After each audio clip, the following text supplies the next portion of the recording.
Hello, good evening. My name is Chris Facero. I am the Army Corps of Engineers project manager for the Bear Creek Dam and Reservoir Reallocation Study. And it's 6 o'clock Mountain Time. So we're ready to get started with this public scoping meeting. There are still some people who are logging into the meeting. And so, obviously people can join us as we go.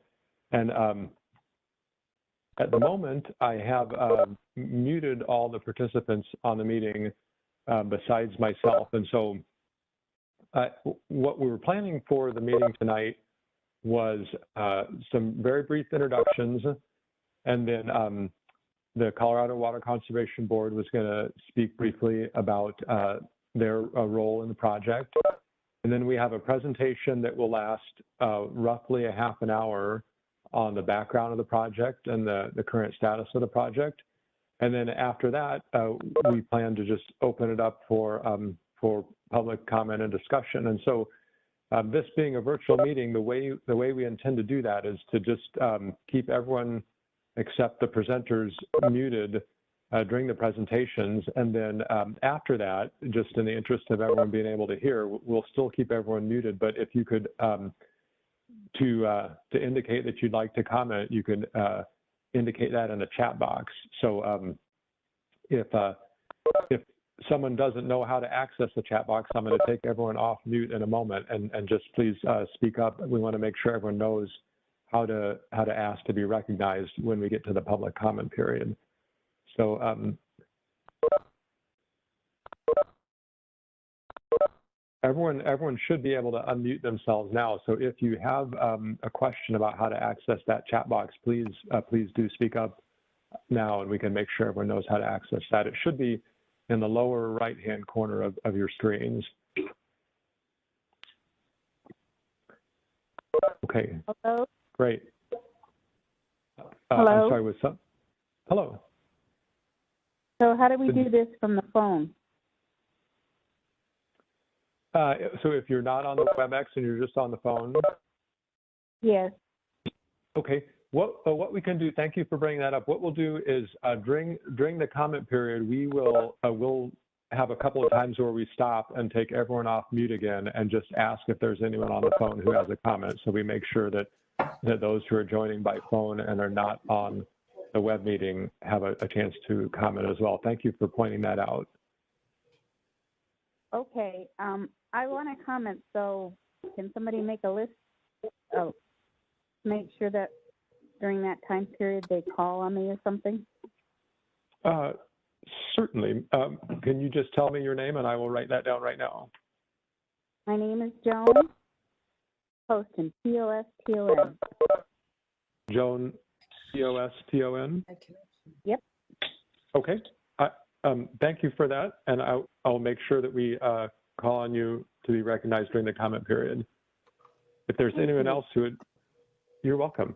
If there's anyone else who is on the phone and would like to add their name to that list, please let me know now. Okay, so I see someone raising their hand. Dr. Keith, is that right, sir? Yes, sir. I would love to make public comment as well. Thank you. Okay. Excuse me. Okay. Great.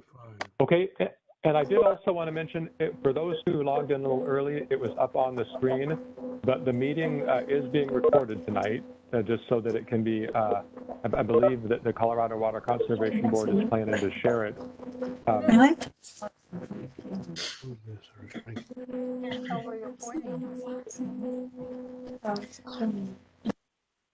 I believe the Colorado Water Conservation Board is planning to share it online afterwards.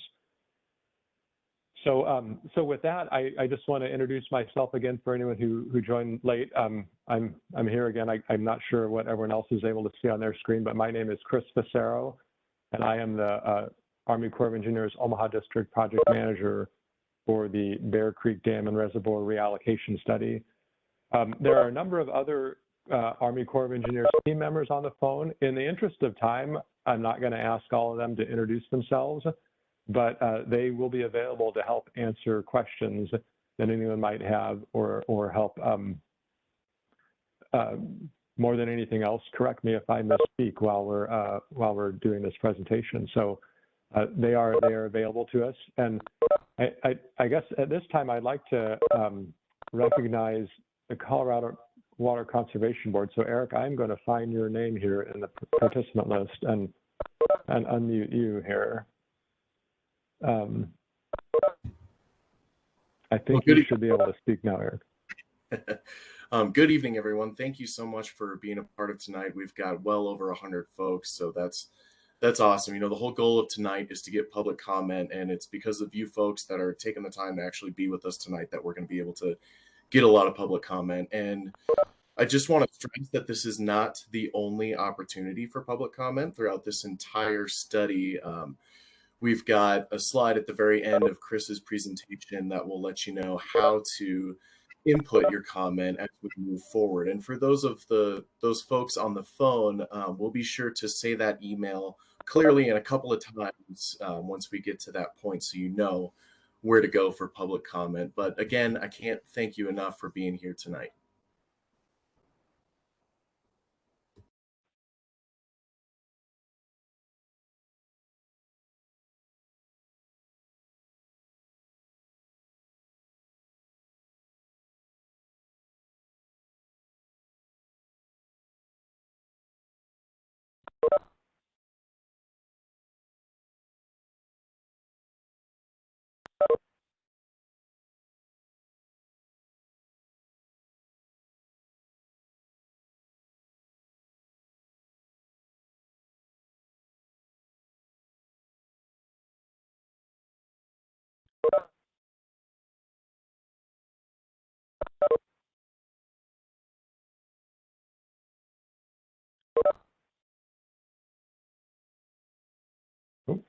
Whoever, I think it was Mr. Young who told me that I was still muted. I appreciate that. I put myself on mute while Eric was speaking and didn't take that off. So I'm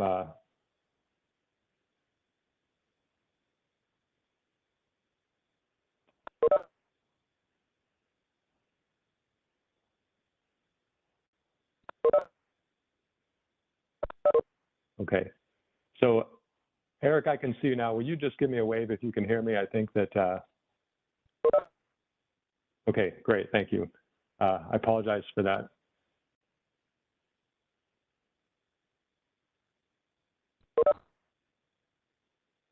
Okay, so you should now be able to see on your screen just a presentation slide. Again, for anyone who's going to join this in progress, this is the public scoping meeting for the Bear Creek Dam and Reservoir Water Supply Reallocation Study. And for anyone who's just joined us, we're going to go through this presentation, and then we're going to open things up for public comments. So just to put this project in context, location context, this is the Bear Creek Dam and Reservoir.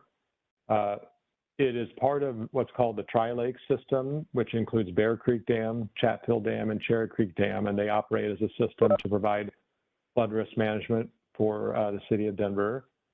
And I wanted to note the location of the Denver stream gauge, because that gauge is used in,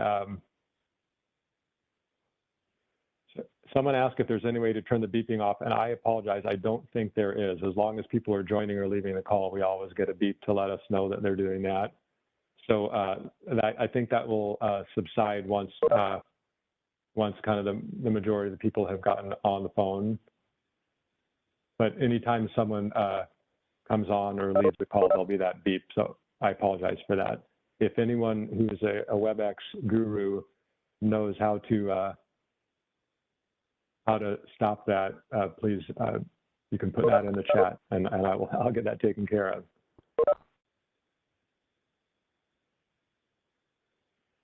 So moving on, I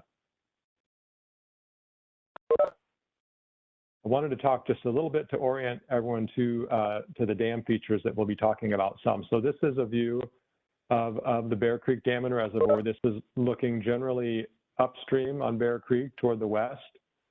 There is the main dam embankment located here. There is a south dam embankment or a saddle dam at a low spot on the south side of the reservoir. This is what we call, Mount Carbon is what we call the right abutment. And so when we talk about right and left, envision yourself looking downstream from the dam. So the right abutment is on your right-hand side, the left abutment on the left-hand side. This is where the Outlet Works conduit passes through the main embankment to release water from the dam. And then here on the left abutment is the spillway of the dam, which is an earth cut spillway.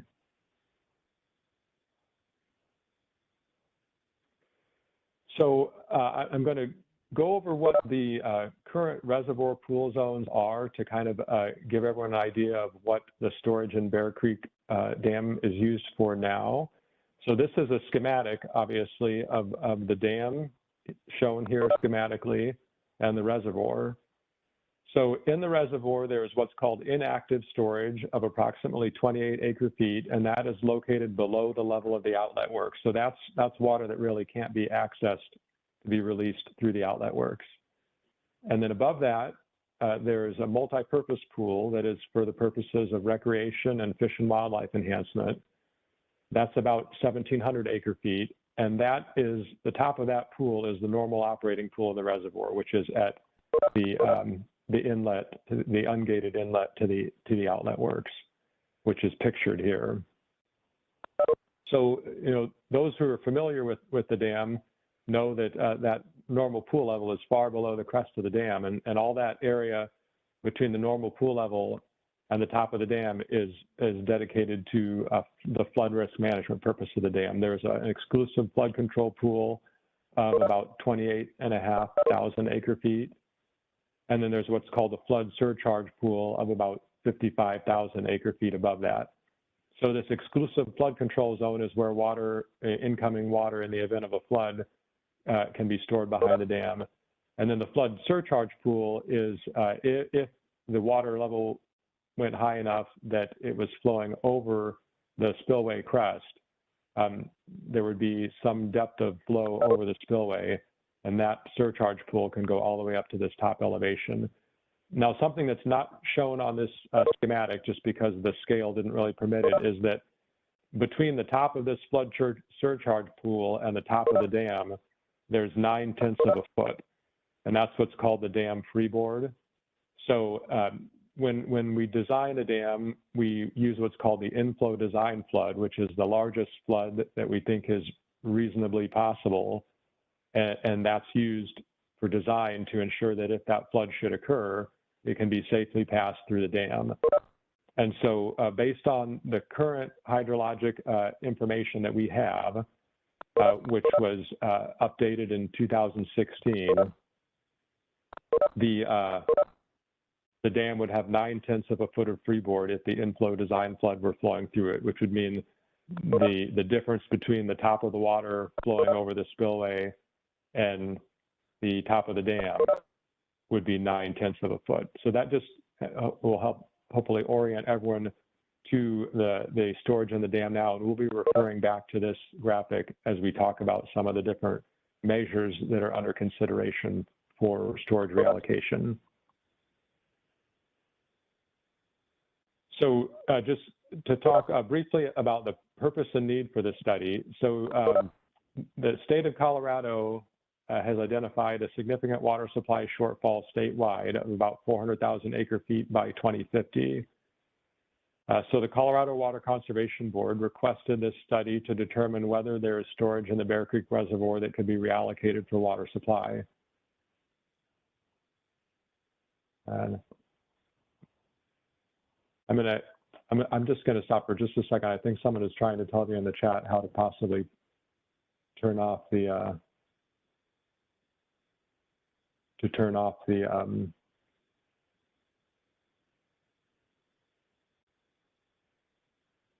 okay. So please bear with me for just a second, and I will see if I can turn off those beeps.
Okay, so I'm going to take everyone off mute for just a moment. I apologize. This is a very well-attended public meeting. This is not a problem I've had before with all the beeping. So someone named Victoria made a suggestion. So I'm going to ask if Victoria, if I unmute everyone, I'm able to find the edit preferences as you suggested. And then when I go to participants, I don't see a way to turn the sound off though. I see a way to change the sound I would like to have played, but I don't see a way to select no sound at all. So if Victoria or someone else knows how to not play a sound at all, I'd appreciate their input at this point. Hey, Christopher, if you find the right Yes. toolbar on the WebEx meeting toolbar at the very top, you may have to put your mouse right at the very top to get it to come down. But there is a participant tool menu and there's a checkbox for entry and exit tone. Okay, sir, whoever that was, thank you very much. I think I have fixed that now with your help, so that we should no longer have that beeping. So I apologize for that, and I thank you, whoever that was, for your help. So I'm going to go ahead and get back into the presentation. Thank you very much. Glad we could be helpful. Much appreciated. Yeah.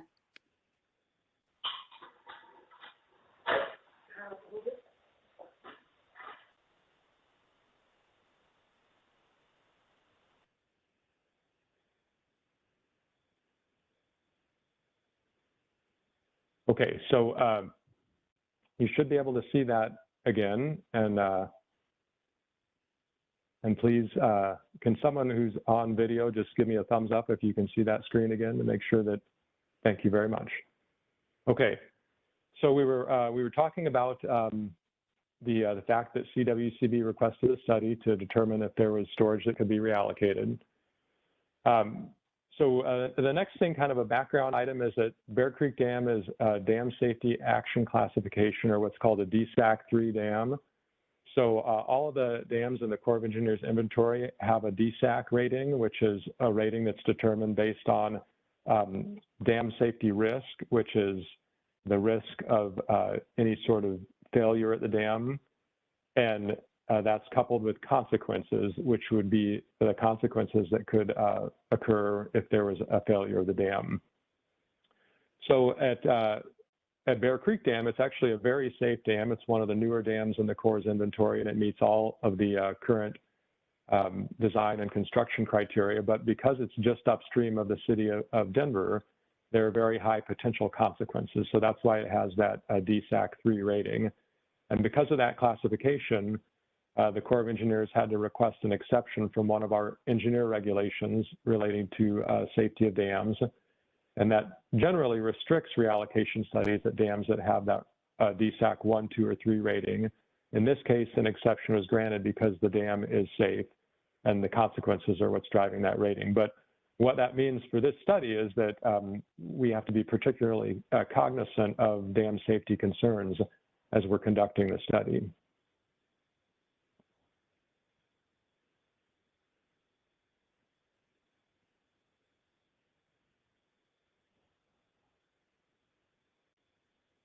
So I'm sorry, someone I think was requesting to annotate right now, and I'm not going to do that right now, but we can do that later during the public comment period if someone would like to annotate something on the screen.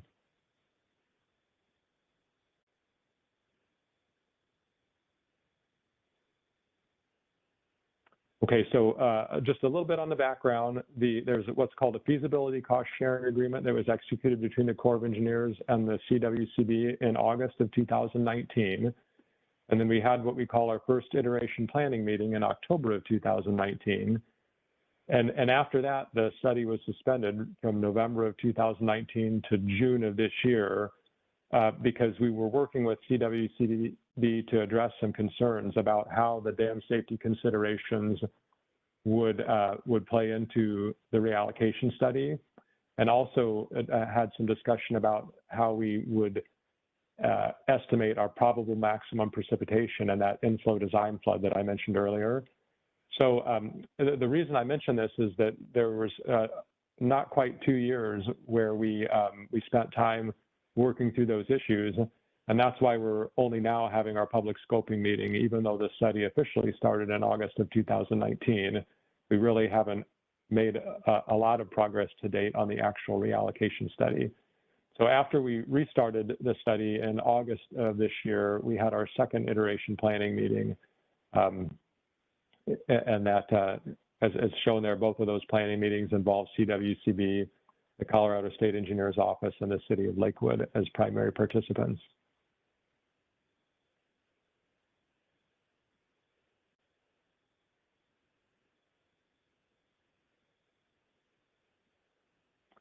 So we're having, as we mentioned, our public scoping meeting tonight, and I just wanted to mention what kind of input we're looking for. We're seeking this input because one of the things we do early in a study is we establish an initial array of alternatives that would be considered in the study. And so as we're establishing that, we seek public input, and we'd like input regarding potential benefits or impacts of reallocation. If there's any potential study outcomes that you'd like to see either realized or avoided, that's one of the things we'd like input on. And then really any other aspects of the study. And as Eric mentioned earlier, we're starting our public scoping process now, and we're really open to public comment throughout the study. This is a little different from, near the end of a study when we have developed a draft report and a draft environmental impact document. We typically have a public review period that lasts 30 days, during which we take public comment. This is the other end of the study at the beginning, so this is really just starting the public comment, and we're open to comment throughout the study. And at the end of the presentation, we'll have the information up on the screen, so you can get a mailing address and email address where you could provide a written comment if you wanted to.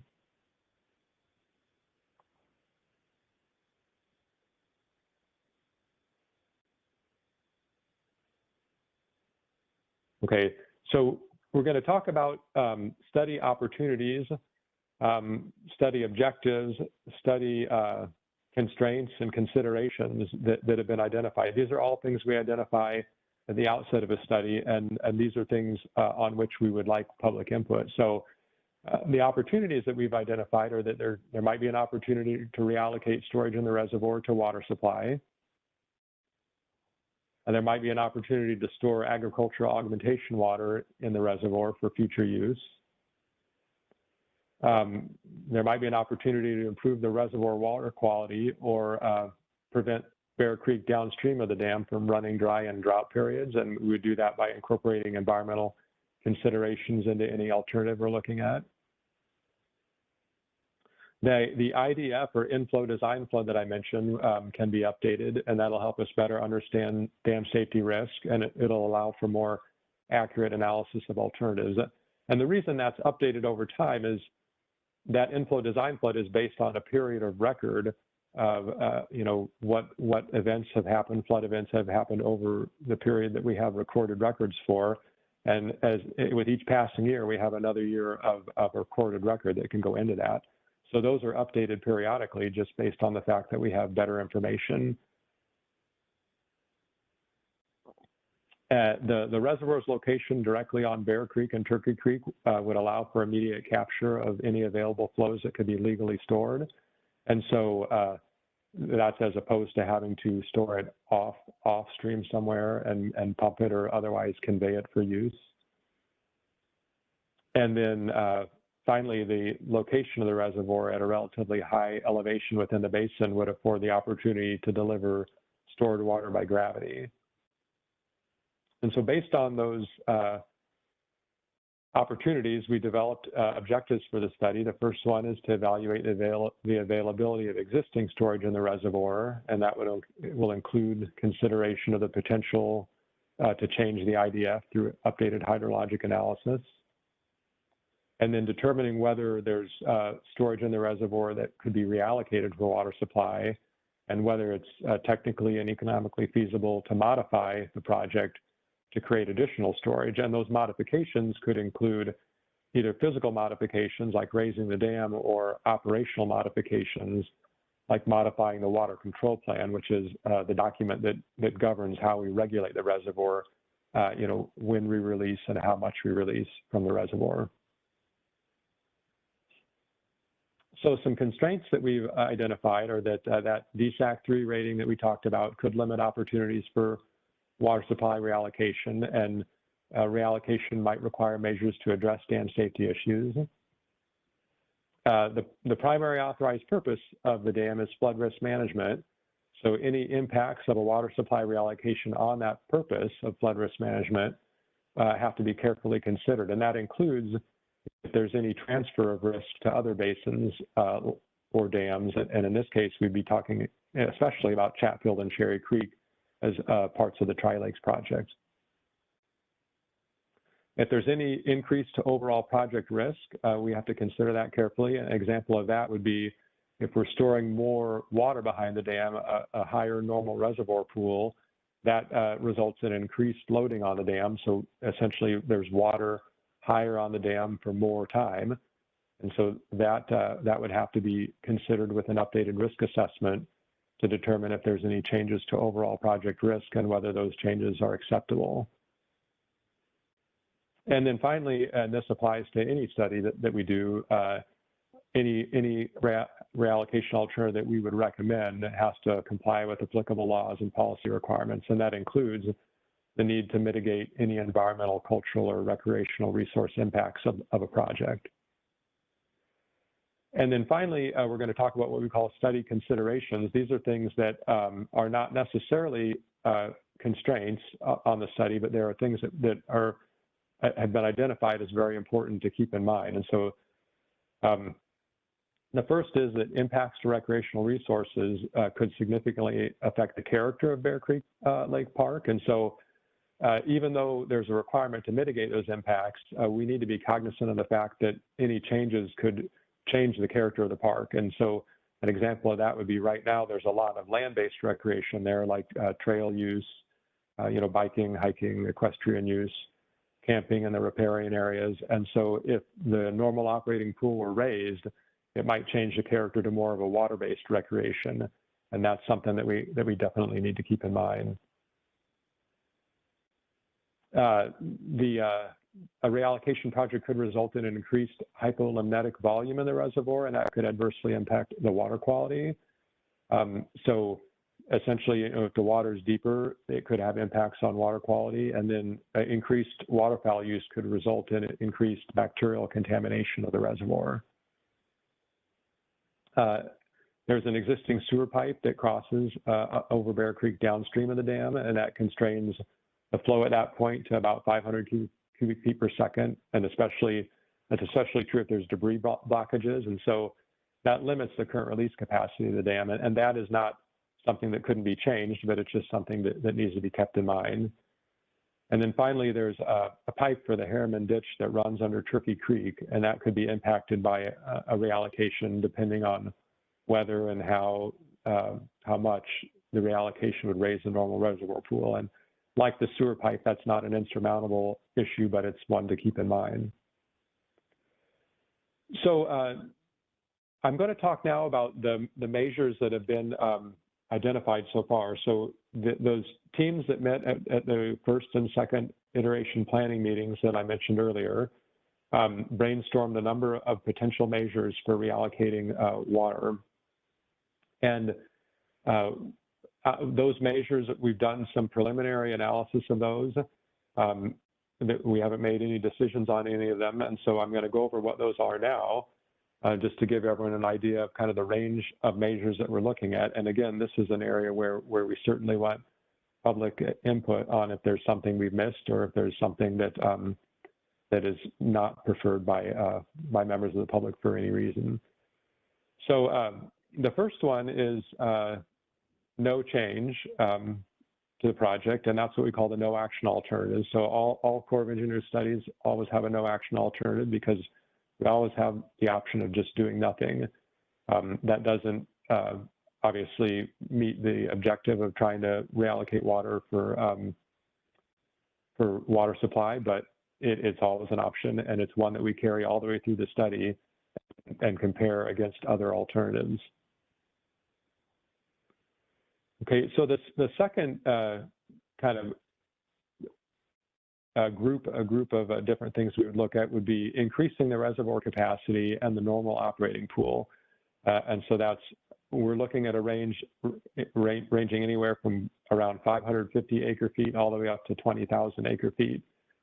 And so I'm going to go back real quickly to that schematic that we looked at before. And so the idea there is that there's a certain amount of storage in the reservoir right now, and if we could increase the amount of storage that we have, that increased storage could be used for storing water for water supply. And so there's a few different measures that we've identified in that category. The first is making structural modifications to the dam. So that's raising the dam and the spillway, for example.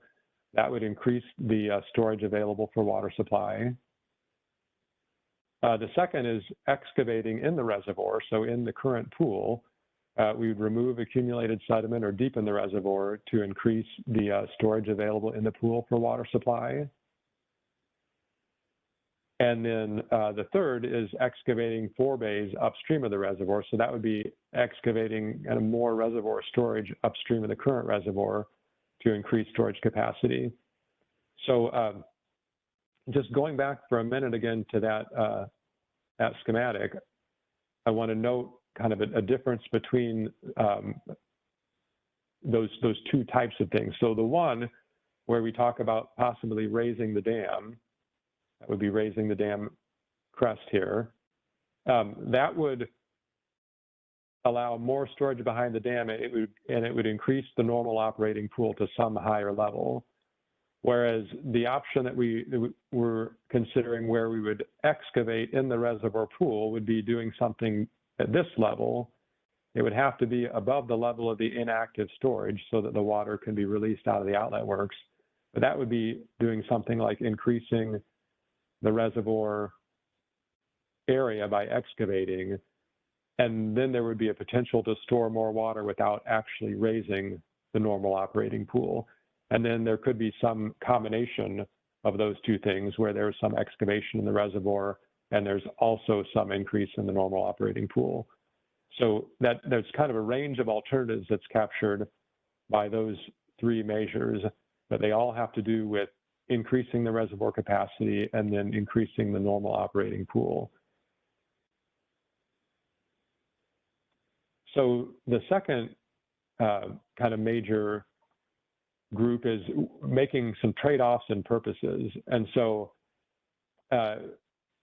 in order to increase the normal operating pool, and again, anywhere up to 20,000 acre feet, we could trade off purposes. And so, again, referring to that schematic, right now we have all of this storage dedicated to the flood risk management purpose, the exclusive flood control and flood surcharge zones.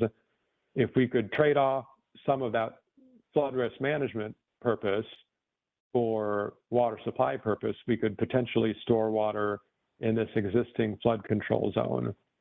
Now, as I mentioned before, flood risk management is the primary authorized purpose of the project, and so we'd have to give very careful consideration to whether we wanted to trade off any of that flood risk management benefit. And one thing that might make this possible is if we update the inflow design flood and we find that less flood control storage or flood surcharge storage is required in the reservoir, then we might be able to free some of that up for water supply. And then another measure where we would trade off purposes, but we would not increase the normal operating pool, would be trading some of the water that's in the multi-purpose zone for fish and wildlife enhancement and recreation for water supply. And again, we would have to look at whether we want to make that trade-off between the existing authorized purposes and a new purpose of water supply. But there's a potential to reallocate some of this existing multi-purpose pool that would allow storage for water supply without raising the normal operating pool.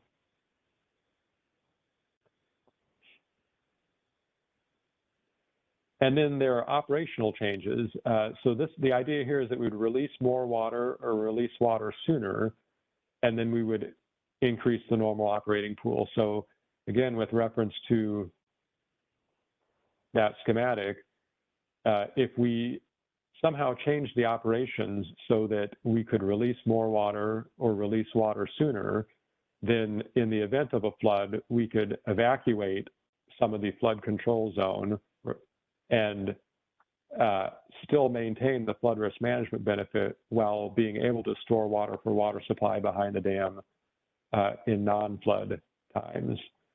So again, this would involve a raise in the normal operating pool, but it would use operational changes to allow for that. And there are two ways that we could consider doing that. One is to make structural modifications to the dam. We could lower the spillway, which would allow it to flow sooner. We could widen the spillway, which would allow it to convey more flow when it flows. Or we could raise the spillway with what's called a fuse plug. And the idea there is the spillway crest would have soil as one example. There are other ways to do it, but there could be a soil plug there that would allow more storage behind the dam. And then in the event of a flood, that fuse plug is designed to erode away and allow the spillway to flow. So it would allow flow to be delayed through the spillway, but when that spillway flow happened, there would be a greater amount of flow. And then finally, we could make modifications to the outlet works to allow it to release more water. And then lastly, under these operational changes, we could modify the water control plan and what's called the Tri-Lake System Regulation Plan to allow us to release water sooner. That would increase dam freeboard and allow us to store more water behind the dam for water supply. And so those, the two kind of major categories that we have there are ones that involve storing more water behind the dam, which most of these would do, and then ones that involve releasing more water or water at different times through the dam.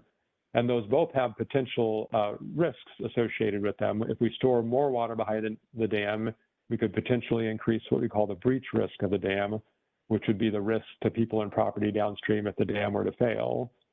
And then if we pass more water through the dam or change the timing of releases from the dam, we could release what's called, we could increase what's called the non-breach risk, which is the risk to people and property downstream from normal operations of the dam. And so both that breach risk and non-breach risk will be carefully considered with any alternative that we might be looking at to make sure that those risks are acceptable or can be mitigated. And then finally, we have the opportunity to do non-structural changes. And so those are things like floodproofing or relocation of structures downstream to help decrease consequences. Like I mentioned, dam safety rating, that DSAC rating, is a combination of dam safety risk and consequences. And so if we can decrease consequences, we can possibly allow more storage behind the dam. And I will note that this non-structural measure is one that we don't see as something that could stand alone to allow a significant reallocation for water supply storage, but it could possibly be used in conjunction with other measures. So we've talked about some of the measures that are under consideration. And next, I'm going to talk a little bit about some of what we've identified as potential impacts of reallocation. So we've been working with the project partners to identify what those potential impacts would be, and we'll talk about those a little bit. So first, this figure shows what some of the potential inundation areas are for reallocation. And again, I want to stress that this is based on the best available hydrologic data that we have, and that would be updated as part of the study. But you can see in this figure, there's a red boundary that shows the boundary of the federal property. And then there's a black boundary, which outlines the normal operating pool. And then there are three other boundaries. So this next blue boundary that's not bounded by the black line is the approximate area that would be inundated if we added 5,000 acre feet to the normal operating pool for water supply. And then the light blue area outside of that is the approximate inundation area if we added 10,000 acre feet to the normal operating pool. And then finally, this really light blue or almost white area is the area that would be inundated if we were to add 20,000 acre feet to the normal operating pool. And I do want to stress that we're not considering just 5, 10, or 20,000 acre feet, or we're not saying it's definitely the upper end or the lower end of that range. We're considering a range all the way from 550 acre feet, which is the low end based on being able to reallocate by just making some changes to the outlet work structure, all the way up to 20,000 acre feet, which is what CWCB identified as the amount of water that potential water users may have interest in. And then next, I just want to show a schematic that shows what it might look like if we were to raise the dam to create additional storage. So this shows for a 20,000 acre foot reallocation that we would add what's called a joint use flood control and water conservation zone. And this was done at Chatfield, so we're not necessarily saying that would be done at Bear Creek, but we're just saying that this is an idea that's been used at another reservoir in the Tri-Lake system, where there's this joint use zone that can be used for water supply, but in the event of a flood, it can also be used to store water for flood control. And based on our preliminary work that we've done on this measure, adding that 20,000 acre feet of storage would require the dam to be raised about 4.2 feet, and it would require the outlet works to be raised possibly as much as 131.4 feet so that it could be accessed and we could continue operations of the dam.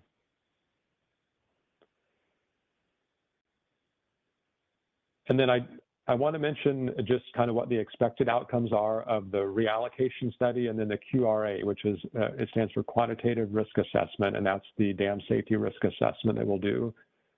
So in the reallocation study, we'll determine the availability of water to reallocate, so determine whether there's water available by doing what's called a storage yield analysis. And so this is an analysis that helps us understand if we did increase the storage, how much would that actually yield? How much of the time would that storage be filled with water that could be used?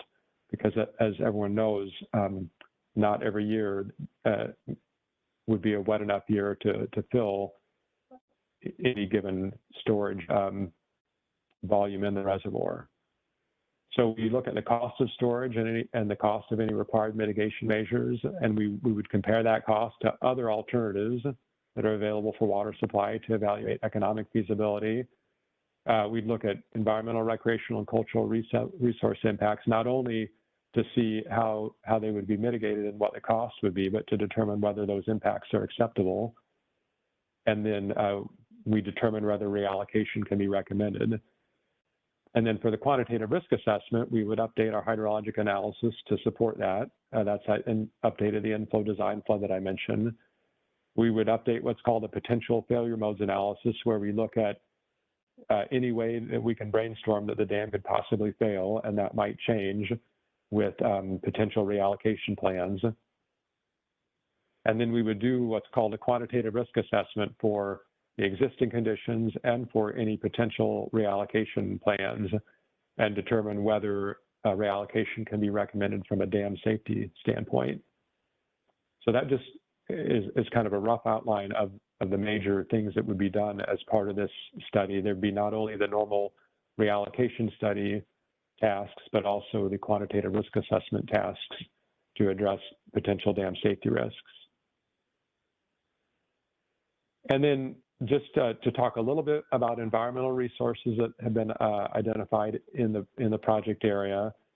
So we've looked at reference information. So the Fish and Wildlife Service has a tool called Information for Planning and Consultation, or IPAC. And based on that report, there's no critical threatened or endangered species habitat in the directly affected area. However, there are 6 known threatened and endangered species that may be in that directly affected area. There's at least 14 migratory birds that have varying breeding seasons that may be in the area. And the downstream extent of the effect is still under consideration. And then from looking at the National Wetlands Inventory, that inventory indicates at least 8 different types of wetlands that could be in the directly affected area. And then we've done what's called a desktop analysis, just using geographic information system data that we have. And that used data from the Fish and Wildlife Service and imagery from the Department of Agriculture, and those approximate inundation extents that we looked at a moment ago. And the no action alternative, of course, would have no impacts. But then we looked at just a couple of kind of indicators of impacts for different reallocation levels. So you can see that impacted stream length would range from about 700 feet for 550 acre feet to 5,800 feet, so over a mile for 20,000 acre feet. And then impacted wetlands would range from about 2.5 acres at 550 acre feet to about 72 acres at 20,000 acre feet. I do want to stress that all of this information is based on, like I said, reference information and a desktop analysis. So we haven't done the field surveys that would be done to determine in detail what impacts would be and what mitigation would be required for any of these potential measures. And then as far as recreational resources that have been identified, we've been working closely with the City of Lakewood. They provided a detailed assessment of the potential impacts for each reallocation alternative. So they looked at those inundation areas, and they provided detailed information about specific recreational resources that would be impacted, and also some more qualitative information. So an example would be they provided us the mileage of trails that would be impacted by each one. But they also clarified for us that that's not necessarily a great metric for measuring impacts, because you could have a trail that has a relatively small amount of the trail impacted, but if it's one that runs along, say, the shoreline of the existing reservoir, and it's interrupted at a number of different points by a potential reallocation alternative, that could render the trail much less usable, even though the mileage impacted might be relatively small. So they provided a lot of good analysis and insight into what potential recreational resource impacts would be. And as we analyze those impacts, we'll continue to work with the City of Lakewood on that as the manager of the Bear Creek Lake Park. And then cultural resources will also be addressed. We haven't identified any potential cultural resource impacts at this time, but we'll have to do an updated cultural resources survey of the site as part of the study. And then finally, I just wanted to briefly touch on the schedule. Most of this that's shown here is historical right now. we're at this point right here with the public scoping meeting. We have an internal meeting called our Alternatives Milestone meeting in November of this year, where we will present to our next level of management above the Omaha district which alternatives we're recommending to be part of our initial array of alternatives. And then beyond that, our schedule is still to be determined, kind of based on the scope that we're developing, but the study is expected to take approximately 3 years to complete. And more detailed schedule information will be available as we move forward. And then finally, I'm just repeating that we're seeking public involvement and public comment. And I'm going to leave this on the screen for a few moments here, and then I can put it back on the screen later if anyone wants to get that information. And then, like I said, I think Eric is planning to make this available, this presentation available for people to reference. So you can see there's an email address that you can use to send written comments. There's also a regular mail address that you can use to send written comments. And then, like I said, we want to open the rest of the time that we have up to public comment. And the meeting is scheduled to run till 8 o'clock, but we can evaluate as we get closer to that time. If there's still a lot of people waiting to comment, we have the flexibility to go longer if we need to. So with that, I'm going to stop sharing the screen. And because we had 2 people who specifically asked beforehand to be sure that they were recognized, I think some of them were joining by telephone and may not have access to the chat function. I'd like to go ahead and recognize them first. So Jean, I may need you to tell me which phone number you dialed in on in order to allow you to speak here. Which, as I said that, I'm sorry, as I said that, I realized that Jean can't say that because she's muted. So I'm going to go ahead and I'm going to unmute everyone. I would just ask everyone for your patience here as we allow Jean a chance to be recognized. So Jean Poston, you may have to unmute your own phone, but you should be able to do that now and provide a comment.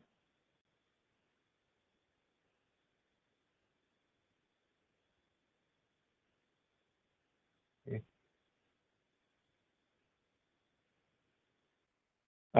Jean, are you able to hear me, and are you able to unmute yourself to provide a comment now?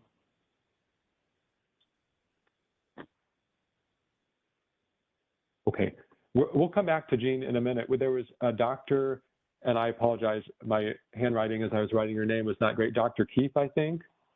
Sir, would you like to go ahead and make a comment? Yes, Christopher, thank you so much. And thank you for the thorough presentation.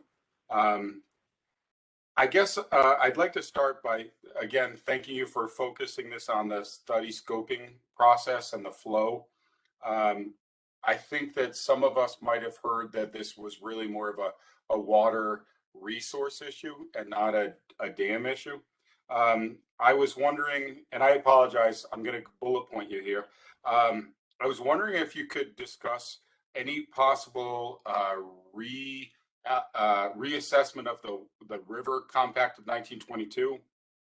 And when you talked about the study scopes about impact, I was wondering about pollution, because buried pollution, because I've done a tour of the area that will be flooded potentially, and I actually kicked upon a tire. And so I was wondering about like buried pollution that might then become lifted up by any possible increasing in the water capacity. But most importantly, Christopher, I was wondering, I'm an educator and I live by, if the question is A or B, the answer is C. So when you talked about Mount Carbon, I was wondering, because of the damage to the habitat, would it be possible if you, and I can send an image to this if you like, from Pelican Point to Mount Carbon, the topography drops off very drastically to the south. And I believe that if there was a third embankment developed, that you could have the same storage capacity with half of the damage and a lot less of the surface water evaporation.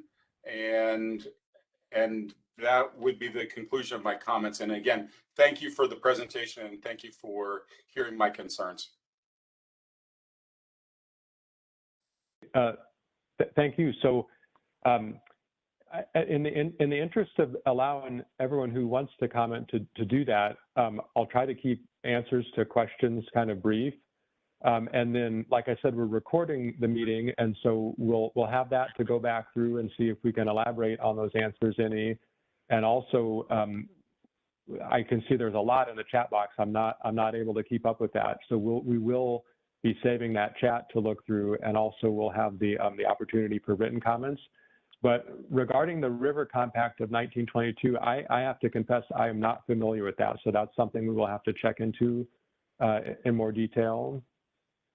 And then you mentioned the possibility for buried pollution, becoming released by inundation. So that would be something that we would have to look into further as part of our detailed environmental site assessment. So we actually have people that they start with records checks to see if there's any historical landfills or anything like that. And then they actually go out and spend a considerable amount of time walking the site. And so just walking the site obviously wouldn't reveal anything that's buried, but the combination of looking at records and walking the site would be intended to help identify anything like that that would need to be mitigated. And then finally, what you mentioned about possibly between Mount Carbon and Pelican Point having a third saddle dam, that's something that that may well be possible, and we'll note that to look at. To date, we haven't really done really detailed looks at anything other than just those inundation levels we showed to try to start to get a kind of a first look at what potential inundation areas would be. But I understand what you're saying, that if we could reduce the reservoir surface area, we could potentially have the same amount of storage and cut evaporation. So we'll definitely take that into consideration. Okay. And thank you for your comments. And so let's see, is Jean Poston, can you hear now? Are you able to unmute yourself and make your comment now? Okay, we'll try to check back with Jean again. So I know, I'm sorry, someone said that I wrote it down. It's Joan Poston. So Joan, I apologize if I was calling the wrong name. If Joan is available to make that comment, that would be great. Otherwise, we can come back to you. Okay, so Eric has been helping me monitor the chat box, and I don't know, Eric, if you've got a list of people going who want to be recognized. What I could do that might make this easier is I can just take everyone off of mute and then just ask everyone to individually mute themselves so that the person who's speaking can be heard. And that would save a lot of time of me trying to make sure that everyone's unmuted. So I think that's actually done now. So Eric, do you have a list of names that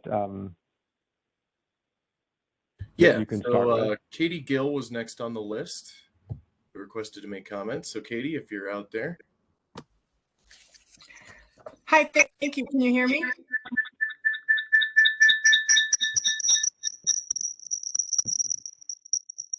Can you hear me? Hello? Yes, and no. Yes. No. Hello? Okay. We can hear you. Oh, okay. Thank you. So I want to thank everyone for the opportunity to comment. I especially want to thank Eric for being so responsive to all of my emails and all of my questions. I really appreciate that. I do understand the benefit of increasing our water storage capacity in Colorado, but the negative impact to the Bear Creek Lake Park would be dramatic in a 20,000 acre foot expansion. particularly as it relates to the riparian ecosystems along Bear Creek and Turkey Creek. The park is a priceless community resource. You've seen that in the chat. It's cherished by people all across the region. And the inundation zone of a full expansion would consume the very places where the din of traffic is replaced with the sound of living creeks, rustling leaves, chirping birds. During the past 2 years, as I have talked with people about this proposal, they use words like refuge and sanctuary to describe what this place means to them. And so a 20,000 acre foot increase would make it impossible to maintain the park's overall character. Regarding flood risk, I'm not qualified to talk to you about that. I do hope that the further risk assessments and the hydrological studies that are completed are made available to the public in a manner that is accessible and in terms that we can understand. I also encourage you to seriously consider alternatives and compromises such as excavating to increase the depth of in-pool water supply and compromising on volume. I'd like to maximize less impactful, less evaporative, more innovative water storage methods, such as aquifer storage and recovery, gravel pit storage, and what Mr. Keefe mentioned as well, building another smaller reservoir against the secondary embankment, so less surface area being impacted. It's also my understanding that projects that are already built, already permitted, or in the permitting process have brought the state closer to the 400,000 acre foot goal that the Water Board has set. And I hope this process respects and minimizes the sacrifices that could be asked of this particular location in light of all the gains in water storage that are being made in other places. I have a few questions. I don't expect you to answer them tonight. I just want to put them out there for your consideration so that you have a chance to comment. How and where will mitigation of riparian corridors take place? Is it even possible to mitigate the loss of flowing streams and wetlands? Will there be a required environmental impact statement or just an environmental assessment? Might the increase in flood risk, even within tolerable limit, require homeowners downstream to purchase flood insurance? Will the Corps use dependable yield models or average yield models in their yield analyses? And will climate change modeling be applied to this data? I understand the Corps will be managing the study, but who makes the final decision? Is it the Water Board?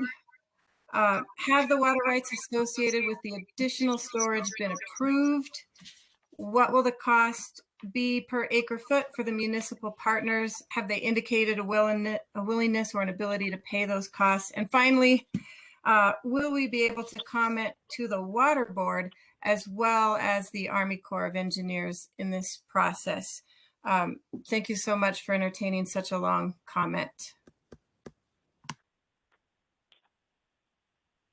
Okay, thanks, Kate. I'm not going to try to answer all those questions. So, like you said, we will definitely take all those into consideration. I did want to address just the very last point. You asked about being able to comment to the Water Board, and I'm guessing you mean the Colorado Water Conservation Board. So just so everyone knows, any comments that come in on the study will be addressed jointly by the Corps and the Colorado Water Conservation Board. So I might not have made this clear enough at the beginning, but the Colorado Water Conservation Board requested the study, and in addition, under that feasibility cost sharing agreement, they share the cost of the study 50-50 with the Corps of Engineers. So they are a full partner in the study, and the Corps can't make any reallocation changes at Bear Creek without their support, and they couldn't make any reallocation changes without Corps support. So if you make a comment to the address that I showed, the Colorado Water Conservation Board will be involved in helping address those comments as we move forward. So in answer to that very last one, any comments to that email address or address that I showed or comments tonight could be considered comments to the Colorado Water Conservation Board as well, I think. And Eric, I don't know if you wanted to add anything to that last point. Yeah, so I've seen this question pop up a couple times in the chat as well as who's working with the Corps. The Colorado Water Conservation Board is a 50-50 cost share on this study. Our interest in this is really to answer the question as to whether or not the dam could be used for more water supply. That includes the entire feasibility study process, seeing how much we could potentially reallocate for water supply, who would potentially be involved as far as the water rights go and all that. And we wanted to conduct this study because we're facing a pretty major water gap coming up. We just finished our technical update to Colorado's water plan. And throughout the entire state of Colorado by 2050, we're looking at anywhere from 2.4 million acre foot gap, meaning there's a massive gap between the supply and demand of 2.4 million acre feet. That's 2.4 million football fields a foot deep in water, all the way up to 7.3 million acre feet. So we really just want to answer this question of whether or not a dam that's already in existence could be used for water supply. And these questions of could these riparian areas be mitigated? Where would that happen? These are all things that need to be answered in the study.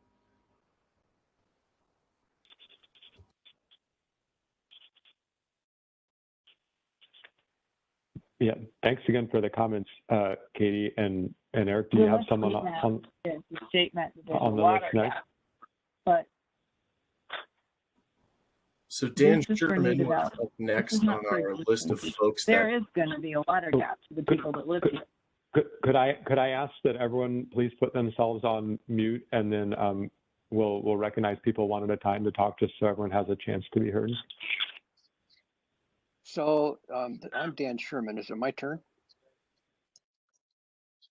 Can you hear me okay? Indeed it is. I think it is, sir. Hey, all right, thanks. Thanks for the people making these presentations. There are a lot of things that I really hadn't thought of as I go through this, but I want to say a couple things. I ran the Highwand Golf Club upstream on Bear Creek, and I had extensive conversation with Tim Buckley, our water commissioner, and I know a lot about the water issues that we face. And there are a couple things I want to point out. One of them is this. So, you know, I can see where the state does need more storage space, but I'm kind of wondering why the city of Brighton or these other larger user concerns that will grow beyond their current boundaries, why are they not trying to acquire more land and build more dam instead of impacting this community to this degree? I just don't understand it. When I asked about where the water was coming from, they're going to use the Free River to do that. And I'm very familiar with Free River. I monitor the stream flow even now, even though I'm retired, daily. And it would take a long time to fill this thing up. And of course, you know, with regard to the 200 and 400-year floods we get, I don't know, they're not predictable. But I will say this. For one thing, the Free River amount it's more frequent than maybe you might think. But this would effectively wipe out people above, would restrict access to Free River by everybody else. And you know what? The other thing is, in some ways, this is a stalking horse, it appears to me, for the city of Brighton to be able to go through this without doing an OG plan yet. Because when you, it's an expensive thing to build and acquire water rights to fill these reservoirs. And I'm glad planning is going at this point. But I think this is kind of half-baked in a lot of ways. I think the realistic stream flows don't support it, number one. And number two, at the end of the day, I think that the magnitude of the needs that are espoused by these fine gentlemen who represent the water board, et cetera, indicate to me that they really ought to be looking at a larger project somewhere else. So I want to say that Bear Creek has been way over allocated for the longest time. And I don't think that's going to just put more pressure on this river that really, really can't support. And I guess the final thing is, I don't think that people in Lakewood would imagine or be able to really understand the mud flat they'd get for 90% of the time, because the water just isn't going to be there. It'll build up, and after it evaporates a little bit, it'll slowly rise to that point. And I'm sure that they potentially know that over time and with a couple of really heavy flood moments, they could get the water in there. But the fact of the matter is it's not going to stay in there, and it's going to be basically a mud flat. So, and I guess the other thing is that repurposing this for this water use for power boats and whatever, the problem with that is, quite honestly, is that the infrastructure is expensive to build that kind of stuff. I'd like to know where that money's coming from too. Anyway, really my problem right now is that this thing is built around why we should go along with this, and I know our power to stop this may be limited. But I will say this. I think a careful examination of the downside of this and a discussion with the Lakewood residents would clearly display the fact that this is not welcome or a good idea. Thank you. Hello? Yeah, thank you for your comment. Hello? So Hello, whoever Eric? is, Hello? Was that Joan? This is Joan Poston. I think I finally got unmuted. oh, All right, the floor is yours. Okay, I will give you my phone number as you asked for it earlier. 303-618. oh, ma'am, I don't think we need your phone number anymore. Thank you. Okay, You can thank just, you. we can hear you and you can go ahead and comment. Thank you very much. All right. First of all, I want you to know that I did comment at the Lakewood meeting almost 2 years ago, and I brought up this, and I am still having problems with this. I am a Colorado native, and in 1965, I stood on Ruby Hill, and I watched the horses being drowned by the South Platte River flood. Oh, okay. And because of that flood, we have this system put in place. And I would never, ever want to see something like that again. And I am very concerned with this dams rating and with the people downstream, because I don't know, you've done a population study of the people who are living downstream and the effects that this kind of situation would have on their flood insurance, and what kind of safety that they would feel good about going to bed at night with you putting pressure on that dam with more water. The other thing I'd like to say is that I would like to not see this happen at all, because you're doing all sorts of studies, but nowhere have you said anything about the quality of life with the people here in Colorado and how much the Bear Creek Reservoir adds to the quality of the residents of Lakewood. Thank you very much. Yeah, thank you for your comment, ma'am.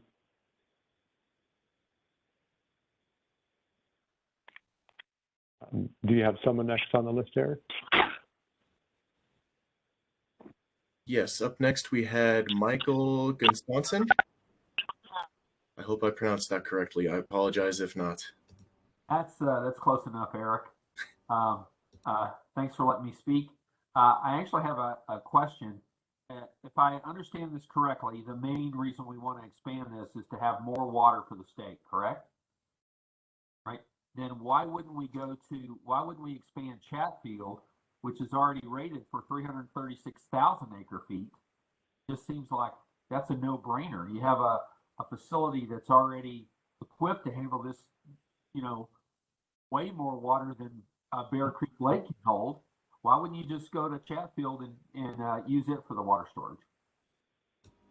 We did, and in fact, we just completed the Chatfield study and have started storing in Chatfield.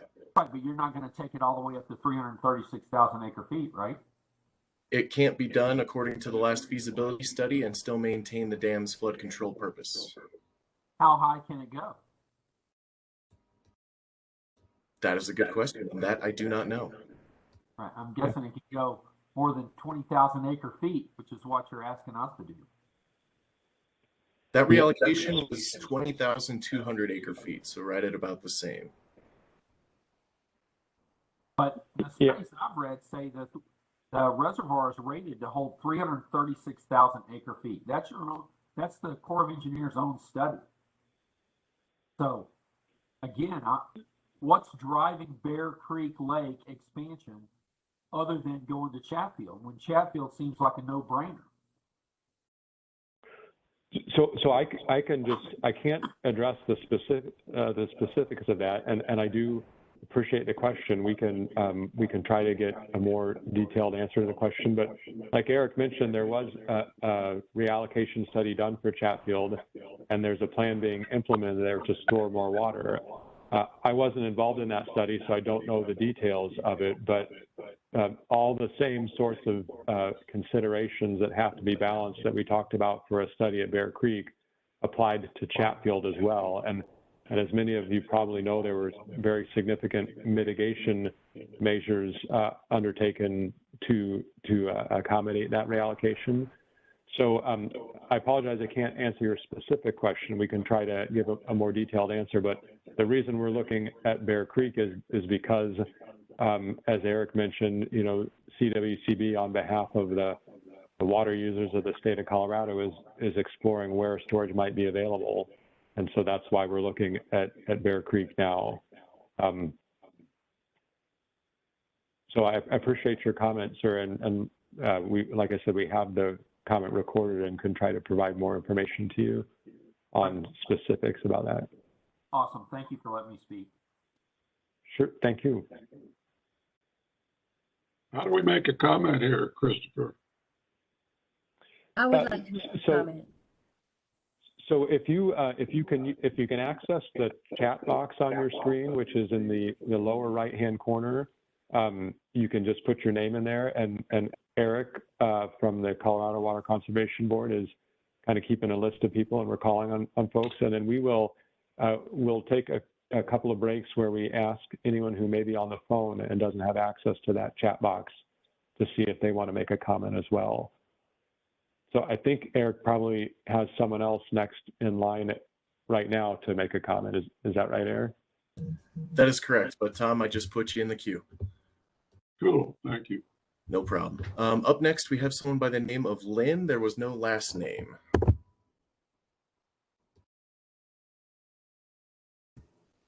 Hi, that's me. Can you hear me?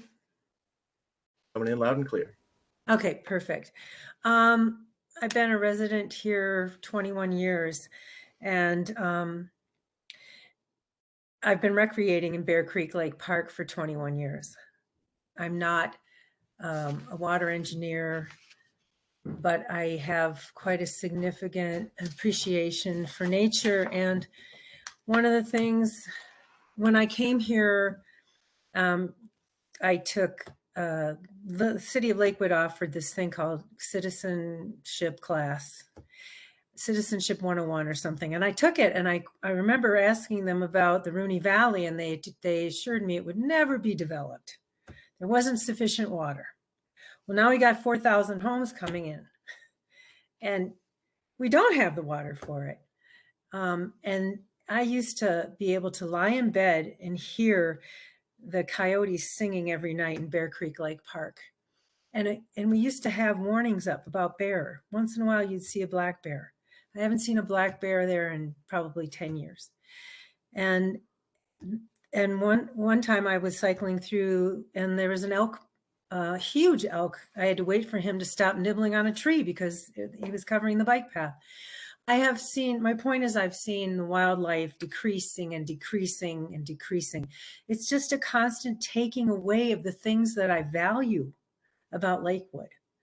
And I am concerned about the birds. I'm a photographer and a birder, and I every year go and photograph, I don't know if you can see these, owls having babies that come back to the area. This is a mom feeding her babies a rabbit. And when she had the rabbit in the hole, then she was just blending in with the tree beautifully, but she was turning around to make sure she didn't get attacked by anything while she was feeding her babies. This is a flicker. I know where he lives. I've walked in that park during the pandemic. That park provided a place. Other communities did not want us in their community during the pandemic. I walked 114 miles in 7 weeks in that park. I can tell you where these animals live, and I can tell you that I see less and less every year. March 2020, when the pandemic began, I had the opportunity to meet this coyote. There used to be a lot more coyotes in the park. And I know a lot of people see them as predators and don't think they have a right to be there, but I don't feel that way. I also wanted to point out that there was a historic town in that park called Cowan, Colorado. And it was established around 1900s. And they were mining Mount Carbon. And there was a schoolhouse there that operated from 1878. It taught grades 1 through 8, and it operated for 42 years until it closed its doors in 1920. And I think that's valuable.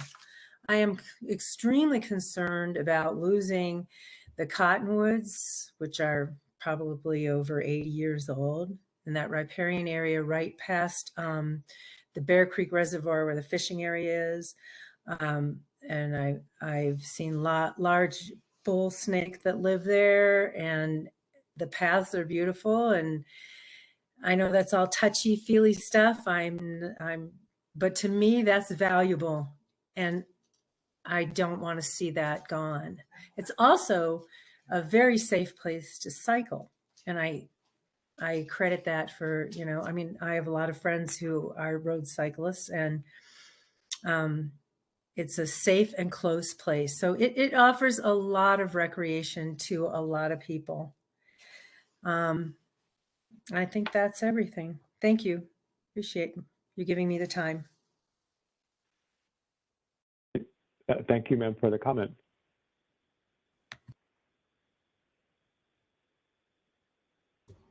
We have Paul Sutton up next. Oh, I've had my hand up forever. Thanks, Eric. And thanks, Christopher, for your presentation. I'll try and keep it brief. I'm opposed to the raising of this dam. I understand that there's a water gap in Colorado. My question is, if there's such a huge water gap and it's growing, why do we keep issuing building permits? We're not thinking about this holistically. We're building a house of cards that's going to collapse. It's already collapsing on the Colorado River. We're cutting off water to agriculture in Arizona, and it's going to get worse with climate change. So I don't know why we need to build the house of cards higher and higher at this point. I really want to know I want to speak to the other people that are listening, because it looks like we're all on the same page. We're opposed to this dam, and we want to know what the appropriate and legitimate ways we can oppose it are. I guess riparian habitat, wildlife corridors, loss of recreational opportunities, changing to the nature of the recreational opportunities. I like hikers and bird watchers, like the woman who just spoke. I'm not really excited about jet skis and water skis. We've got a little bit of that in the Soda Lakes right now. There's also ecosystem services provided by wetlands, and we've lost, in the course of my lifetime, half of the wetlands on the planet have disappeared, and they have very important ecosystem services, and I'm disappointed to see them get buried over in a once in a blue moon opportunity when that reservoir will fill up. Then we'll let that water go to Brighton or Dacono or whatever, and we will have a mud bowl, which as summer comes will become a dust bowl. And when wind comes, it's going to be a human health disaster. I think that Dacono and Brighton are externalizing the costs onto us while taking care of the benefits for them. So let them build a reservoir someplace else. I am opposed to the raising of the dam. I'm opposed to the inundation of the wetlands. And I hope that the people here can figure out the appropriate legally justified arguments to stop this from happening. Thank you.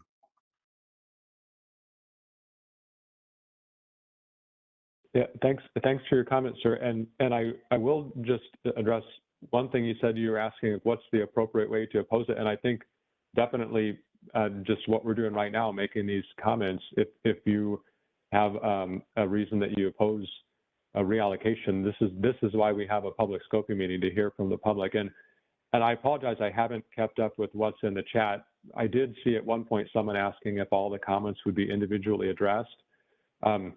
We don't individually address every comment, but what we do is every written comment that we receive will become part of our eventual environmental documentation, and we will we'll figure out a way to make this, the transcript, I guess, for lack of a better word, of this meeting part of that as well. I'm not quite sure yet how we'll do that.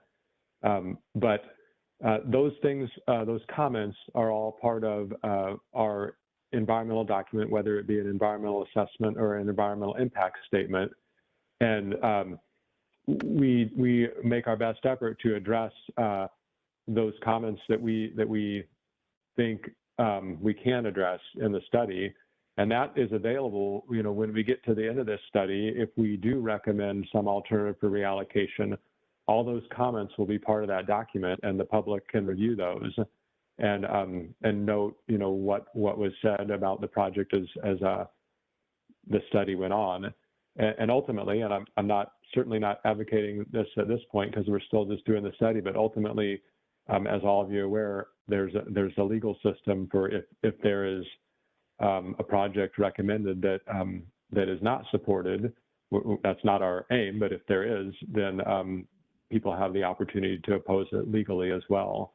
So again, not necessarily advocating that right now. We're trying to be as collaborative as we can with seeking public comment, but that is always an option to oppose the project as well. So I just wanted to kind of put that out there. But I think definitely making these comments now, either in opposition to or in support of reallocation, is definitely a very appropriate way to weigh in on the project. So thanks again for the comment, sir. Thank you for the opportunity. And just real quick, to Chris's point about saving this, we're also going to be saving the chat log. It's been really difficult to keep up with all the questions in the chat log, so I've been just trying to get the folks who wanted to speak. And speaking of which, up next we have Patrick Armentrout.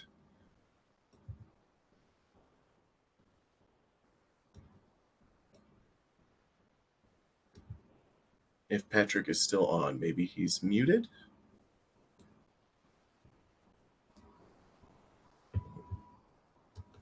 All right, then let's move to Olaf Wabernight. I apologize. Eric, thank you. That's perfect. I can even put my video on.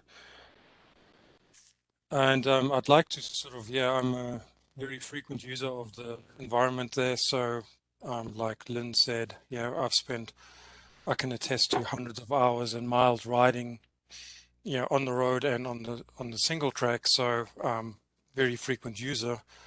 And I saw a comment early on, I think it was from Tom Strocker, about, I think I've got a couple of questions, and Paul addressed that just now.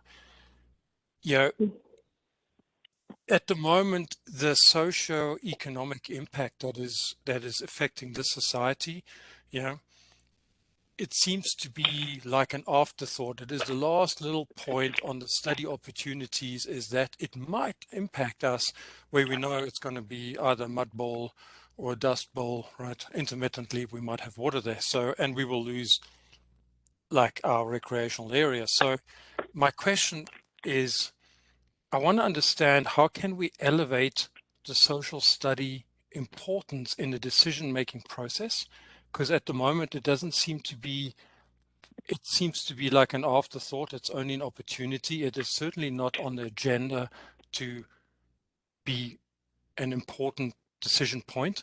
I'd like to understand, maybe if you could make it apparent to the community how the decision to allocate this water right is actually made. Maybe I've got no good understanding of who actually owns these rights. Whose are they to sell? Is there a revenue flow that we need to understand because somebody is benefiting from having sold this? So, to Paul's point earlier on, we all impacted by it, this community here, because we're losing our recreational area, which is going to shift somewhere, by the way, onto Bear Creek or Red Rocks. It's going to move. It doesn't just stop. So that should be a concern to Lakewood. But like, how are these decisions made, and how does the money flow? So that's really my concern. I don't think I've seen the visibility. So not to downplay the technical aspect of the whole study, I appreciate that that's your brief, yeah, by the CWC is to be able to do this technical study. But I think we're all thinking, what about us, right? This is in our backyard. And so if you could shed some light on that, that would help me. Thanks. And thanks, Chris, for the presentation. Sure, you're welcome. And so I'll just, since maybe that's a kind of a common question that people might have, I'll try to address kind of what the study process is. So like I said, even though we're a couple years into the study, since it officially started in 2019, we're really at the very beginning of the study process, because we took some time when the study was suspended to address those concerns I mentioned about how dam safety concerns would play into reallocation, and how the probable maximum precipitation would be estimated. And those are pretty technical issues, but those are things we worked through before really launching into the study. And so we're at the beginning where we're trying to figure out if there are alternatives that might be feasible for reallocation. And so that next milestone that I mentioned, our alternatives milestone, is where we identify an array of alternatives that we're going to study. And then there's a significant amount of work that goes into studying those. So like I mentioned, we do all of the technical side things. We look at updating our hydrologic analysis. We try to address quantitatively that question about how often storage would be full. We do that by doing what's called a storage yield analysis. You mentioned that you feel like we're giving maybe kind of a last consideration to the socioeconomic impacts, and I apologize if I gave that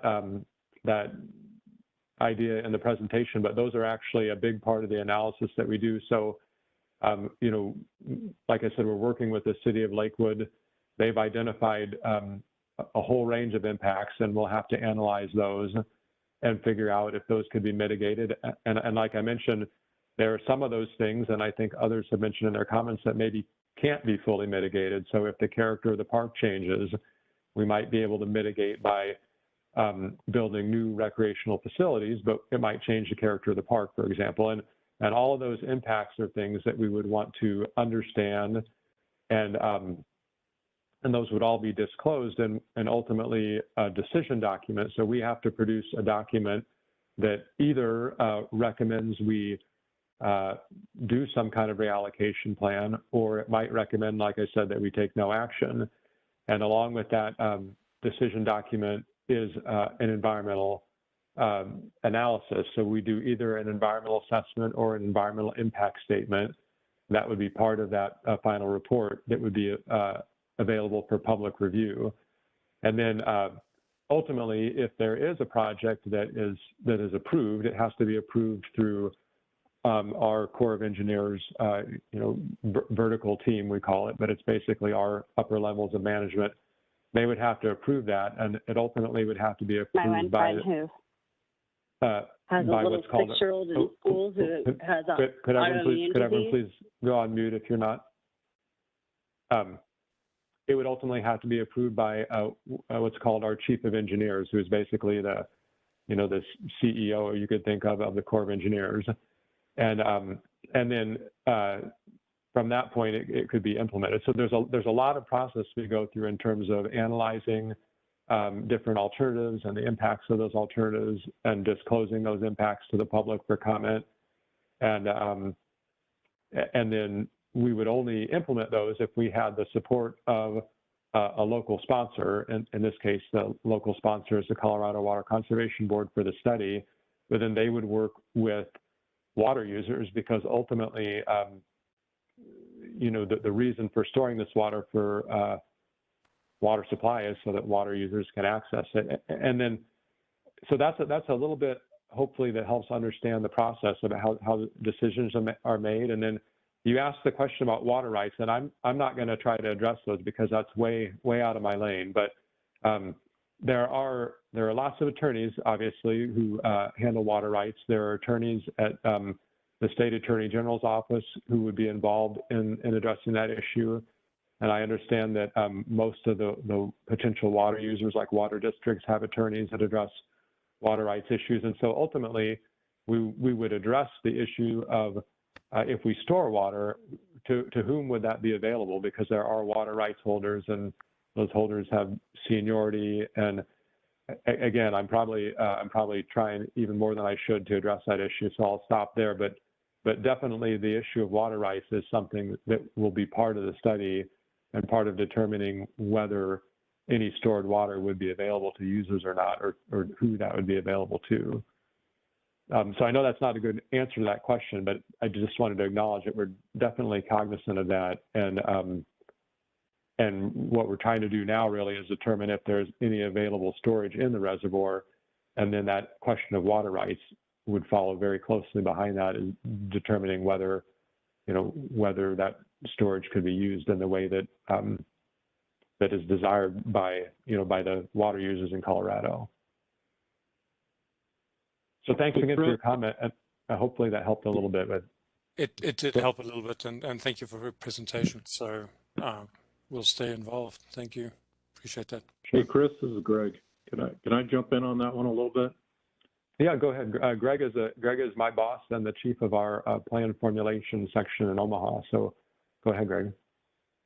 So Olaf, I really appreciate the question and the comment. There is some special emphasis on other social effects, social well-being considerations and decision-making that came out through the Assistant Secretary of the Army here just within the last calendar year. So it is being elevated to a little bit higher consideration in the decision-making process versus just pure economics anymore. So some things, are, a little bit more difficult to quantify. They might be a little bit more subjective or soft type quality of life type things in terms of how you measure it. But it definitely is something we've got to wrap our heads around how to account for it and account for any changes to that any undertaking that we would potentially decide to do, how that potentially changes that. So I do appreciate you bringing it up, and it's one of the reasons that we're trying to keep the Lakewood community engaged in the study throughout the entire process, because you'll know better than we will kind of how that stuff translates to, like you said, your own backyard. So I appreciate that, and we'll keep working our way through it and trying to make sure that we've accounted for those types of effects as best as possible. Over. Thanks, Greg. Do you have someone next on the list, Eric? Next on the list is a gentleman by the name of Jim. There was no last name. Hi, this is Jim Otten, and my request for ability to speak relates to the event of September 2013, when many of you will remember that the Bear Creek Lake Park was substantially flooded. It topped out at roughly 55 feet above the standard water level for the reservoir. And there's some information that suggests that how often the water, well, not how often, but what a single event might cause. And that is that during the multi-day event where water flooded into the Bear Creek Lake Park, there were 34,000 acre feet of water during those rains that entered the park. The maximum peak loading was about 15,000 acre feet. And so in a single event, you could actually, obviously these are relatively rare events, you could actually substantially load a great significant proportion of that 20,000 acre feet. However, it was estimated that this was a 25 to 50 year event. And so the question is what would happen during a 100-year event? What would happen during a 500-year event? And when during the same period of September 2013, to the north of us, the flooding was far worse. And they estimated on some of the drainages that these are 1,000-year events. And the drainage basin for Bear Creek is roughly 261 square miles. And so it may be different it'd be more difficult for us to get perhaps a 1,000-year event. But that's something that needs to be thought about, and the fact that the whole 20,000 acres in a significant event could be filled from one particular time period. With respect to climate change, the climate change is unpredictable. In some cases, we may have an increase of rainfall events in the Front Range and in the adjacent plains. In other areas, we may have extended periods of drought. So in terms of whether we're going to have drought or excessive rainfall is difficult to predict, even with climate change. I think it's important for us to recognize, and back to another thought. In 2016, this city of Lakewood was getting about 400,000 visitors per year to the park. And I don't know if I suspect those numbers have increased based on our family's experience. And you're talking about basically 400,000 person visits to the park. And that's something that indicates that this is a wonderful recreational opportunity and important aspect of the park, a social aspect of the park. And if we think about what's happened during COVID-19 with the incredible large number of social aspects of our lives being impacted, and Bear Creek Lake Park, I think for many people has been an outlet from the frustrations and difficulties that we've experienced during COVID-19. And if we anticipate similar sorts of stresses and whatnot, it's very difficult to justify taking out a recreational facility that's so important to so many people, not only in Lakewood, but in the area. And then finally, basically, we're being asked as Lakewood residents and adjacent folks that use this area to sacrifice something of extreme importance to many of us in order to allow other cities who have actually already spoken up that is interested in the water here, to have them have the sufficient water for expansion of their own communities and developers benefit. And I think that's probably all I should say at this point in time. Thank you very much. Thanks very much for the comment. So I just to address two things that you mentioned there. You asked about different events, like what would happen if there were a 500 or 1,000-year flood, and I just wanted to mention that's part of consideration of those things as part of that update of the hydrologic analysis that I mentioned. So that would definitely be part of the study. And then you also mentioned the usage of the park, and like I mentioned, the city of Lakewood has been a really good partner in helping us understand potential impacts, and they did provide those usage numbers, and that's part of an analysis that we would do of recreational usage and how that might be affected. So I just want to let you know that those things are things that are under consideration. And I'm looking at the time. Like I said, I have all evening, so I can stay on for more comments. I do want to just maybe suggest that we allow people who are on the phone to speak up if they're not able to say in the chat that they'd like to make a comment, because I wouldn't want someone to be on the phone and maybe only have until the end of the meeting time and not be able to make a comment. So do we want to just check if there's someone on the phone who is not able to put your name in the chat box? Would you like to unmute yourself and just ask to be recognized now? If you've already put your name in the box, I know Eric is keeping a list and we'll continue to move through that. I would like to speak. Okay. My name. Go ahead. My name is. Go ahead, ma'am. My name is Imara. I'm a 30-year resident of this area. I agree with all of the concerns and aspects, negative aspects of flooding out this amenity. I would like to add a couple other points.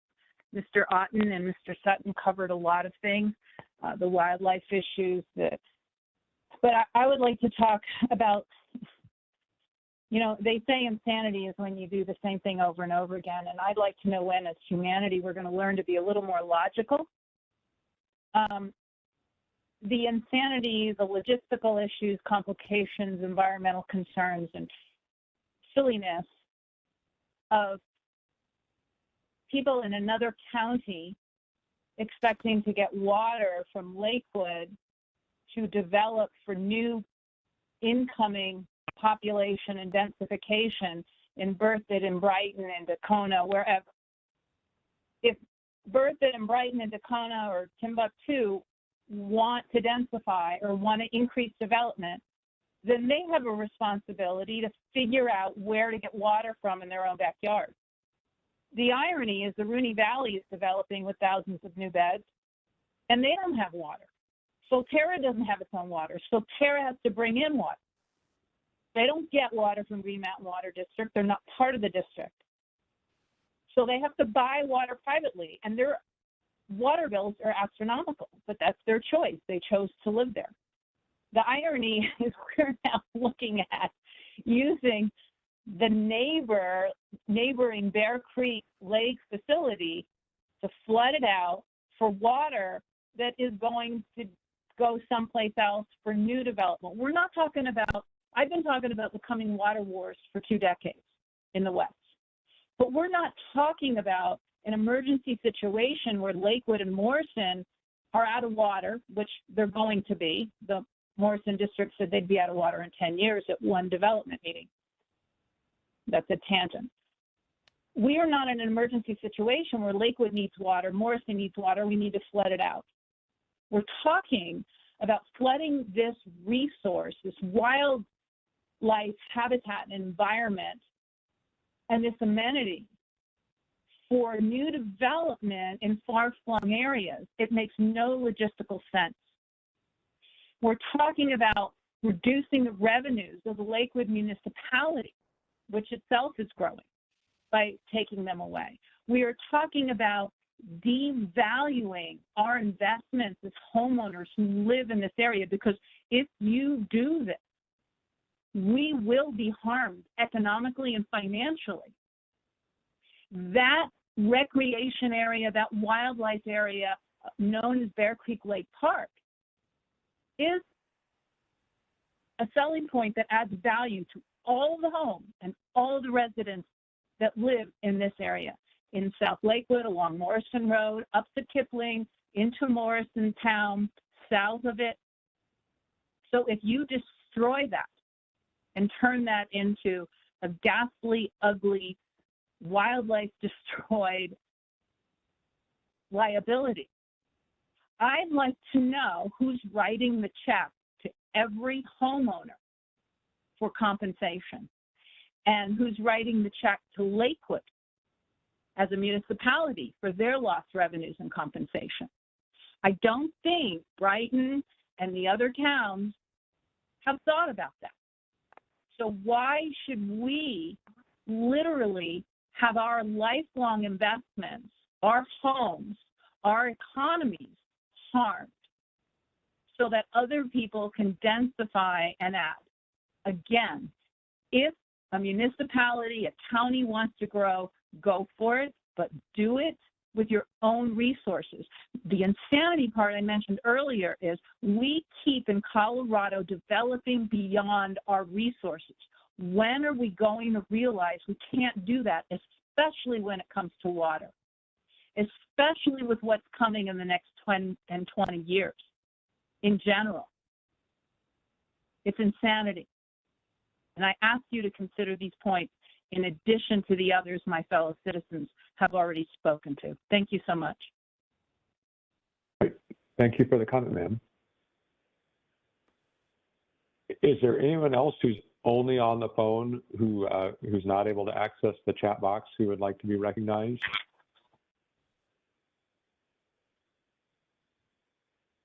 Okay. So I don't hear anyone who's only on the phone. So Eric, do we want to go to the next name that you have from the chat? We had Tom Quinn up next.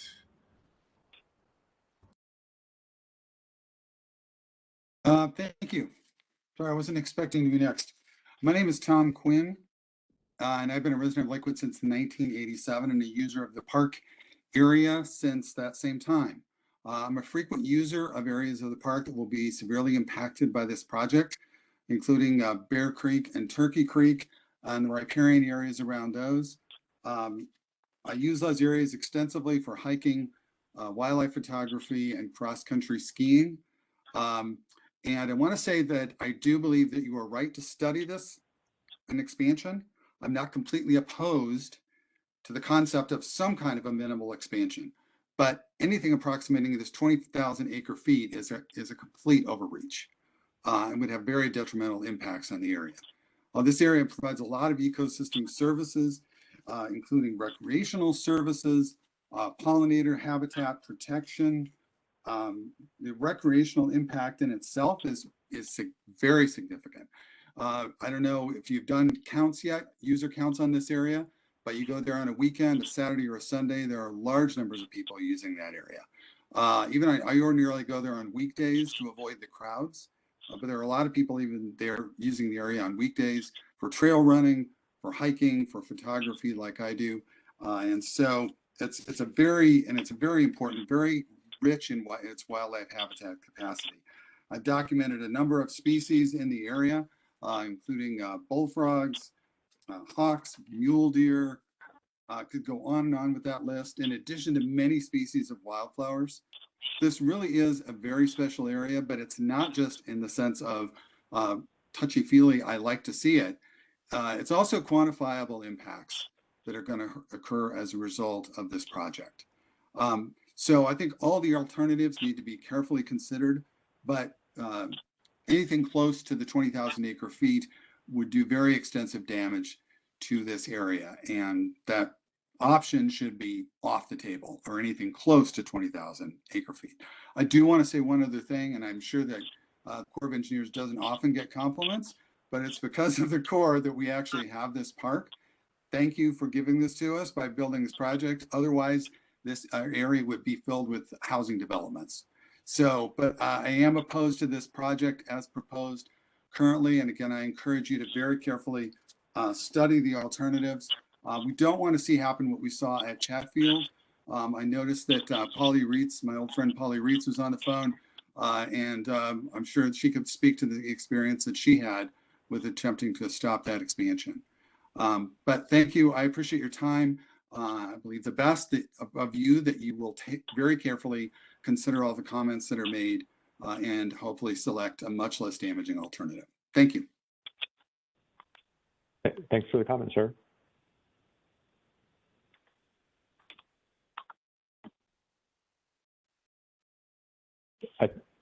Go ahead, Eric.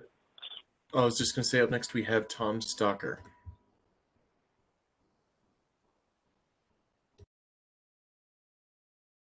Tom Stalker. I'm been a user of Bear Creek Park for, I don't know, I think almost as long as it's existed, mostly for bicycling. Now I'm an old guy. It's a safe place to bicycle. Somebody else mentioned that.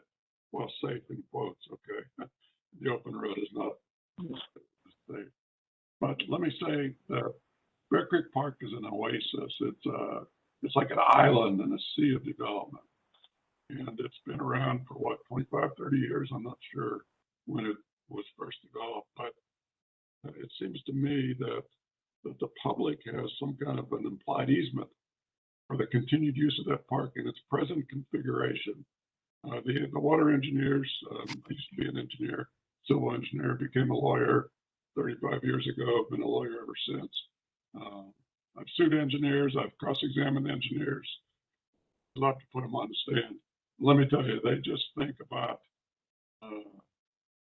building things, and the water people just think about getting more water. I haven't heard anybody here talk about the implied, the hidden benefits of this beautiful jewel of a park right close in with lots of trails and roads and water for limited boat use. It's just a gorgeous amenity. And what the Corps is talking about here and what the water people are talking about, to just be clear, they're talking about destroying it. They just flat out want to destroy it. If you read the pass out, I think it's on page 6, top of the page, study considerations. Maintaining the park's overall character, e.g. land-based versus water-based, may be difficult. That's bureaucratic language for saying we're going to destroy this park. So users, 400,000, that's a number. Forget it. You're out of luck. We're not even going to study you. We'll give you lip service. So I don't trust the engineers. I don't trust the water people. They will ram this through if there's money involved somewhere. So I'm definitely opposed to it. Leave it the way it is. Go build your dam somewhere else, or don't build it at all. Put rocks on your front yard. That's what I've done on mine. I don't use much water for lawn watering, very little actually. So I'm opposed to it and will fight it as long as I can. Thank you. Thanks for the comment, sir. Before we have the next commenter, I wanted to note that we're getting near the end of the scheduled meeting time. Like I said, I can continue with the call and allow time for more people to speak, but I did want to put up, and hopefully everyone can see that on their screen now, the address and email address again for written comments, if anyone wanted to note that. And then if anyone, for some reason, misses that, like I said, the presentation, I think, has already been made available, but will be available for people to reference so that they have that available if they didn't catch it.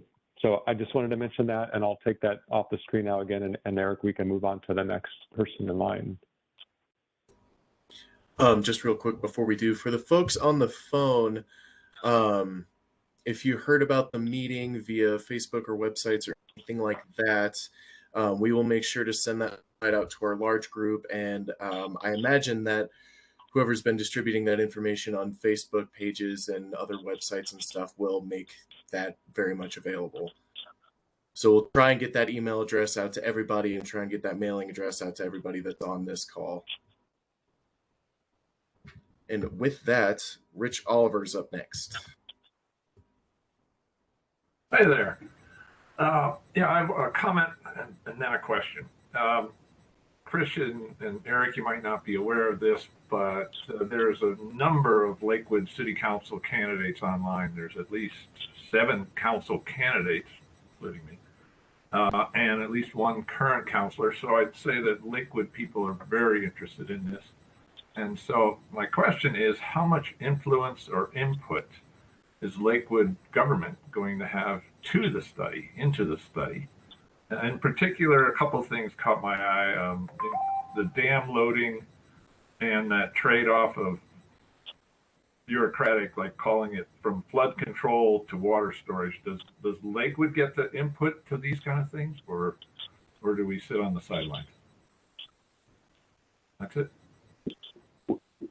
Okay, thank you. So Lakewood definitely has input into the process for the study, you know, as part of this public scoping process and the ongoing public input. So, you know, when we look at those trade-offs of flood risk management versus water supply and so on, the Corps of Engineers has certain requirements for maintaining the flood risk management purpose of the dam. So that's one thing that the Corps of Engineers is going to be a very strong advocate of, maintaining that flood risk management benefit. And I guess bottom line is the Corps is not going to be willing to sacrifice, I won't say won't be willing to sacrifice any of that flood risk management benefit, but will be very hesitant to sacrifice any of that benefit because, like I said, that's the primary authorized purpose of the project. And just to, maybe I didn't say this earlier, but when I talk about the primary, if anyone's on the call who isn't muted, could you please mute yourself? So, sorry, I'm getting some feedback. I don't know if anyone else there, it's fixed now. So when I talk about the authorized purposes, those are the purposes that Congress authorized the project for when it was originally built. And so the Corps can't just unilaterally change those purposes. And in fact, if there is a project to be built that would involve a new purpose, like water supply, it would likely require a new authorization from the Congress to change and add water supply as an authorized purpose. So you asked about the kind of the input that the City of Lakewood would have, and so certainly throughout the process, providing input on the purposes that you would like to see is an opportunity. But then the Corps has the responsibility to maintain the authorized purposes, and CWCB as the local sponsor is looking to see if there's an opportunity for water supply. So as we work through this study, I think Lakewood will continue to be an integral part of it. And like I mentioned before, we've had 2 planning meetings so far, and the City of Lakewood was represented at both of those by gentlemen from the Parks Department who manage the park, to make sure that we're taking into account those benefits that accrue to the City of Lakewood from the park. So I mean, I hope that answers your question, that the City of Lakewood should definitely not just be on the sidelines in this study. They should be an integral part of the study, and would welcome that ongoing participation in the study process. I think you did answer it mostly, but like what you referred to before was the trails and the roads around it. And so, that's real easy. I'm talking more like the hydraulics. I'm not a hydrologist, but I am a geophysicist. So I'm really kind of interested in dam loading. When you said dam loading, I went, I want to watch that. Does Lakewood get to look over the shoulder? I don't imagine we can tell the Corps how much the dam will hold, but do we get to look over their shoulder? Yeah, and that's about it. And thanks for all this. This is a great meeting. I like it a lot. Thank you. So, I think I'm not the best person to answer that question about how Lakewood can be involved in our dam safety process, but I can get an answer to that. So the Corps is ultimately responsible for maintaining the safety of the dam, and so would ultimately be responsible for those decisions. But there's a whole series of things that we do as part of the dam safety process, from periodic inspections and assessments all the way up to the kind of quantitative risk assessments that I talked about.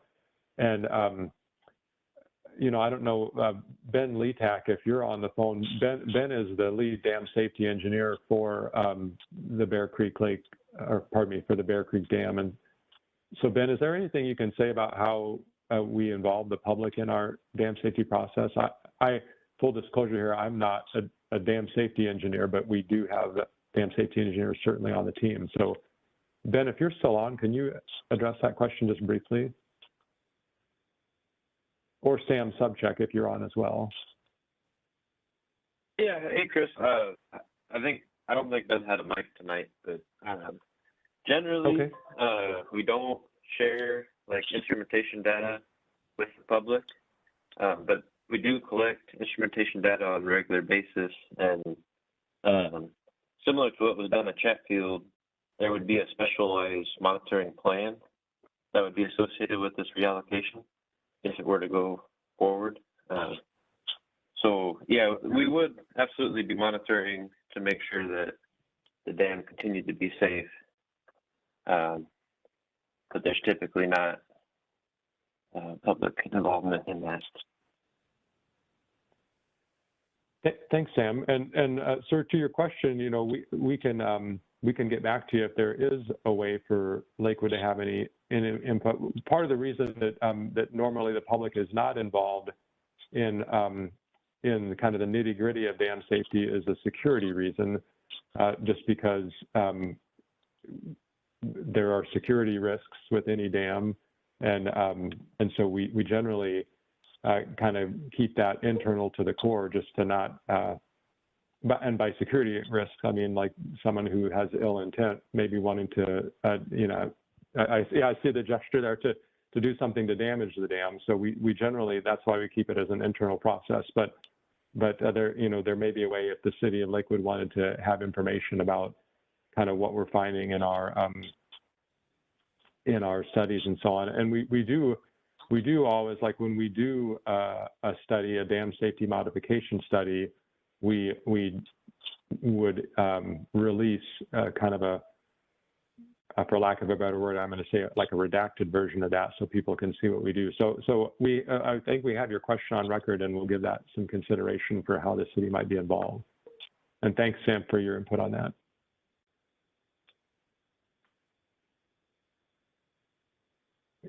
Thanks, sir, for the comment. Up next is James Kinney. Yes, thank you. Thanks to Eric and Chris for your openness and transparency. And I have a couple of questions I'd like to put out there to get answered. I just want to express them as questions to be answered. I don't have any fluff to go with it, just the questions. First, I'd like to know, and this goes into the talk about people that want the water, why aren't they building their own dams or what have you? I'd just like to know where in the process of reallocation study is Cherry Creek Reservoir? That would be one question. Two, the inflow design flood, if somebody could talk about the technical impact on something like that is very, very much data. What are you doing with that in the context of global warming to know what kind of accuracy and precision you might have on a inflow design flood data in a very unknown world at this point? The third thing is I'm under the impression that there is a fault up Rooney Valley. I don't know how much that was studied when the dam was originally put up, but certainly there's been advances in the way dam builders look at seismic activity. I'm wondering if that's going to be looked at again in more detail when you if you decide, and maybe perhaps even at the point before you decide to go forward, if maybe you will do more of a current study of that potential seismic issue. And finally, I'm getting the idea, at least from hearing, that you're going to really do maybe at least comparable to the kind of studies that you'd be doing almost if you were building a new dam. So I think it would be very, very unlikely, but what would you do if you happen in your studies to find out that the current dam is not as safe as you think it is? So thanks again for opening up to us, and that's all I have. Thanks for the comment, sir. So I'll try to address your questions briefly. So the first was, I think, was where is Cherry Creek in this reallocation study process? And so there's not currently any reallocation study at Cherry Creek. So there was an authorization from the Congress, and I don't have it right in front of me, but it's been a number of years ago, that authorized the Corps of Engineers to study reallocation at all three dams in the Tri-Lake system. And so Chatfield was studied first, and now we're studying Bear Creek. And Cherry Creek could be studied in the future, but it would only be studied if there was a local sponsor that requested a study. So Cherry Creek right now is not in a reallocation study.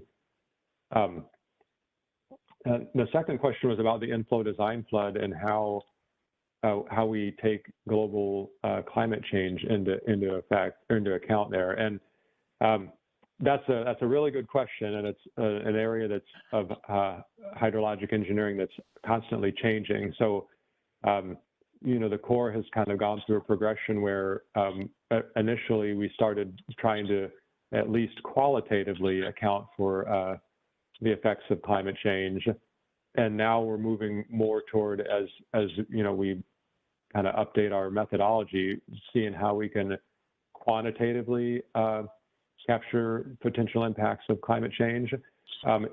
It's obviously an inexact science, and I'm sure we're not to where we ultimately will be with how we incorporate that. And that's part of the reason why those inflow design floods are updated over time. I mentioned earlier that One of the reasons we update them is because we have a longer period of record upon which to base an inflow design flood as each year passes. And so after some number of years, you have a larger set of data that can be used. So that's part of the reason. And then the other part is, every time we do that, we use the most recent methodology. And so as we learn better how to incorporate potential impacts of climate change into our estimation of inflow design floods, we'll incorporate that methodology into the updates. So that's kind of the quick answer. And if you wanted more information on that, there's, we have hydrologic engineers who could help tell you kind of what the current state of the practice is as far as how we incorporate that into the IDF. So you had asked about the fault and how we look at seismic concerns. And so I mentioned earlier that when we do a quantitative risk assessment, we update what's called our potential failure modes analysis. And so each time we do a potential failure modes analysis, we kind of, obviously we don't start from scratch because we already know a lot about the dam and from previous analyses that have been done. But we kind of take a fresh look each time and ask ourselves, is there something that we know now that we didn't know last time we did this that might change how we would evaluate potential failure modes for this dam? And by potential failure modes, I mean things like, could the dam be overtopped by a rare event, which would potentially cause it to fail? Or like you mentioned, is there a seismic fault that could lead to damage to the dam in the event of an earthquake? And so we would kind of take a fresh look at all those potential failure modes, and that fault that you mentioned would be part of that. And so part of what we would need to do as part of recommending any alternative for reallocation would be to do that quantitative risk assessment, which would involve looking at those failure modes again and assessing what we think the potential of those might be for causing damage to the dam. And then finally, you ask, what would happen if we did that and we found that the dam is not as safe as we thought it was? And so we have a process for that, part of our normal dam safety process. What we do on an ongoing basis, we do those periodic assessments and periodic inspections of the dam. And those are to make sure that we're staying on top of the condition of the dam over time. And if at any point during one of those we identify something that we think is a significant risk, we would do what's called an issue evaluation study, which is where we look in great detail at all the potential risks for the dam, and we evaluate those and determine whether or not they present an unacceptable risk. And if we do an issue evaluation study and find something that we think presents an unacceptable risk, then it would be recommended for what's called a dam safety modification study. And that is studying those things that were identified during the issue evaluation study and determining how we can mitigate that risk. And so we do that as just part of our ongoing dam safety program. When something's identified that's a potential risk, we do that issue evaluation study and then dam safety modification study if it's warranted. And that can lead to a recommendation to do a project to mitigate that risk. So that's how we would handle if we found something that was a risk, more of a risk than we thought. And as that relates to reallocation, if we found something that's more of a risk than we thought, that would be a very significant factor in a decision about whether to recommend reallocation. Because as I mentioned earlier, the dam safety purpose is the primary purpose and not something we would want to compromise. So if we identified something that's more of a risk than we thought, that would definitely put a damper on our ability to do reallocation of the dam. So hopefully that answers those questions. All right, thanks for the comment, sir. Up next is M. Pisano. Yes, thank you.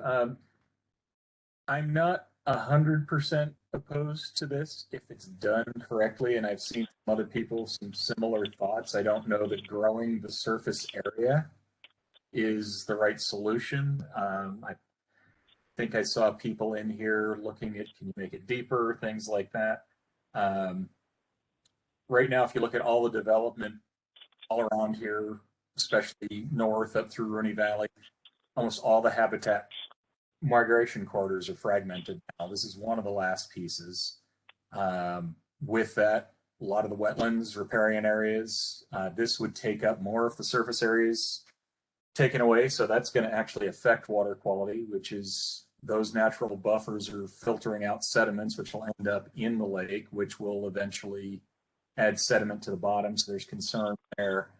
And just the other activities out here, if the recreational use changes, you're going to probably increase traffic of people bringing boats and things in.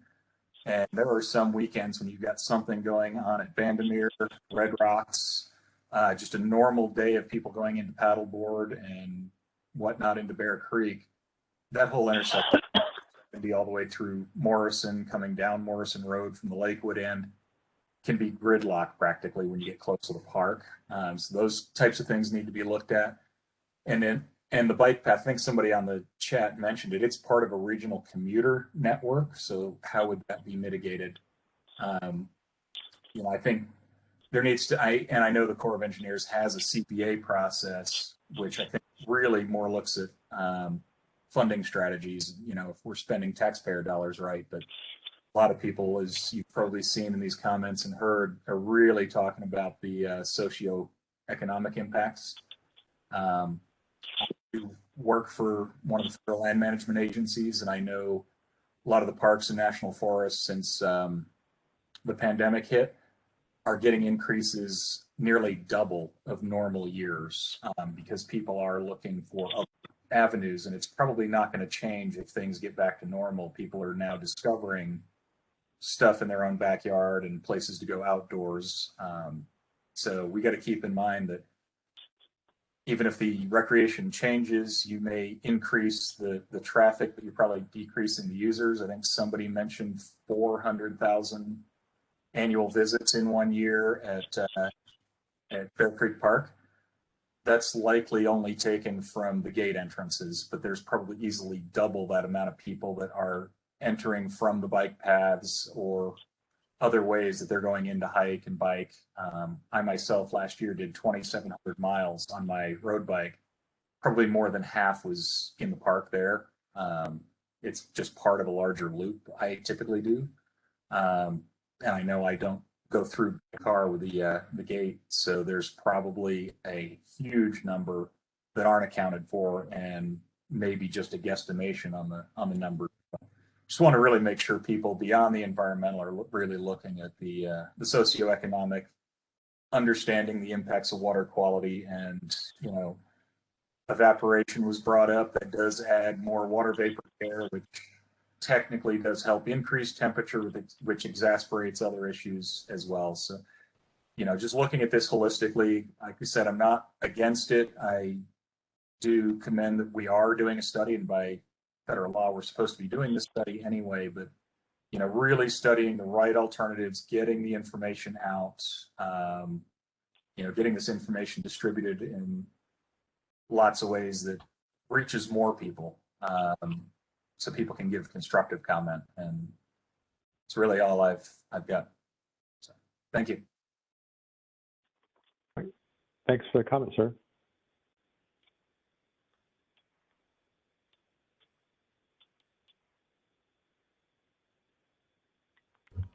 Up next, we have Dr. Herzog.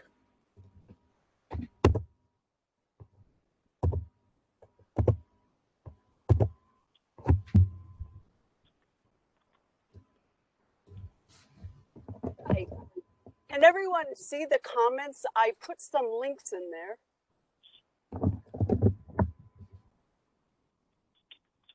Can you hear me? Yep, we can hear you just fine. I think it So might take some scrolling to get related up to links from my 4-year dissertation, where I studied the watershed from Mount Evans to Bear Creek Lake, looking at nutrient issues and the impact of small dischargers. I continue to support conifer, Indian Hills communities. I've also worked with Evergreen on their source water protection plans. And for the rest of my life, since I live here in Lakewood on Green Mountain, I will continue to study and support the lake's interests. I have been living in Lakewood for 20 years. I've studied this. I was working for the Colorado Division of Water Resources. I developed their intranet and intranet before I developed the Bear Creek.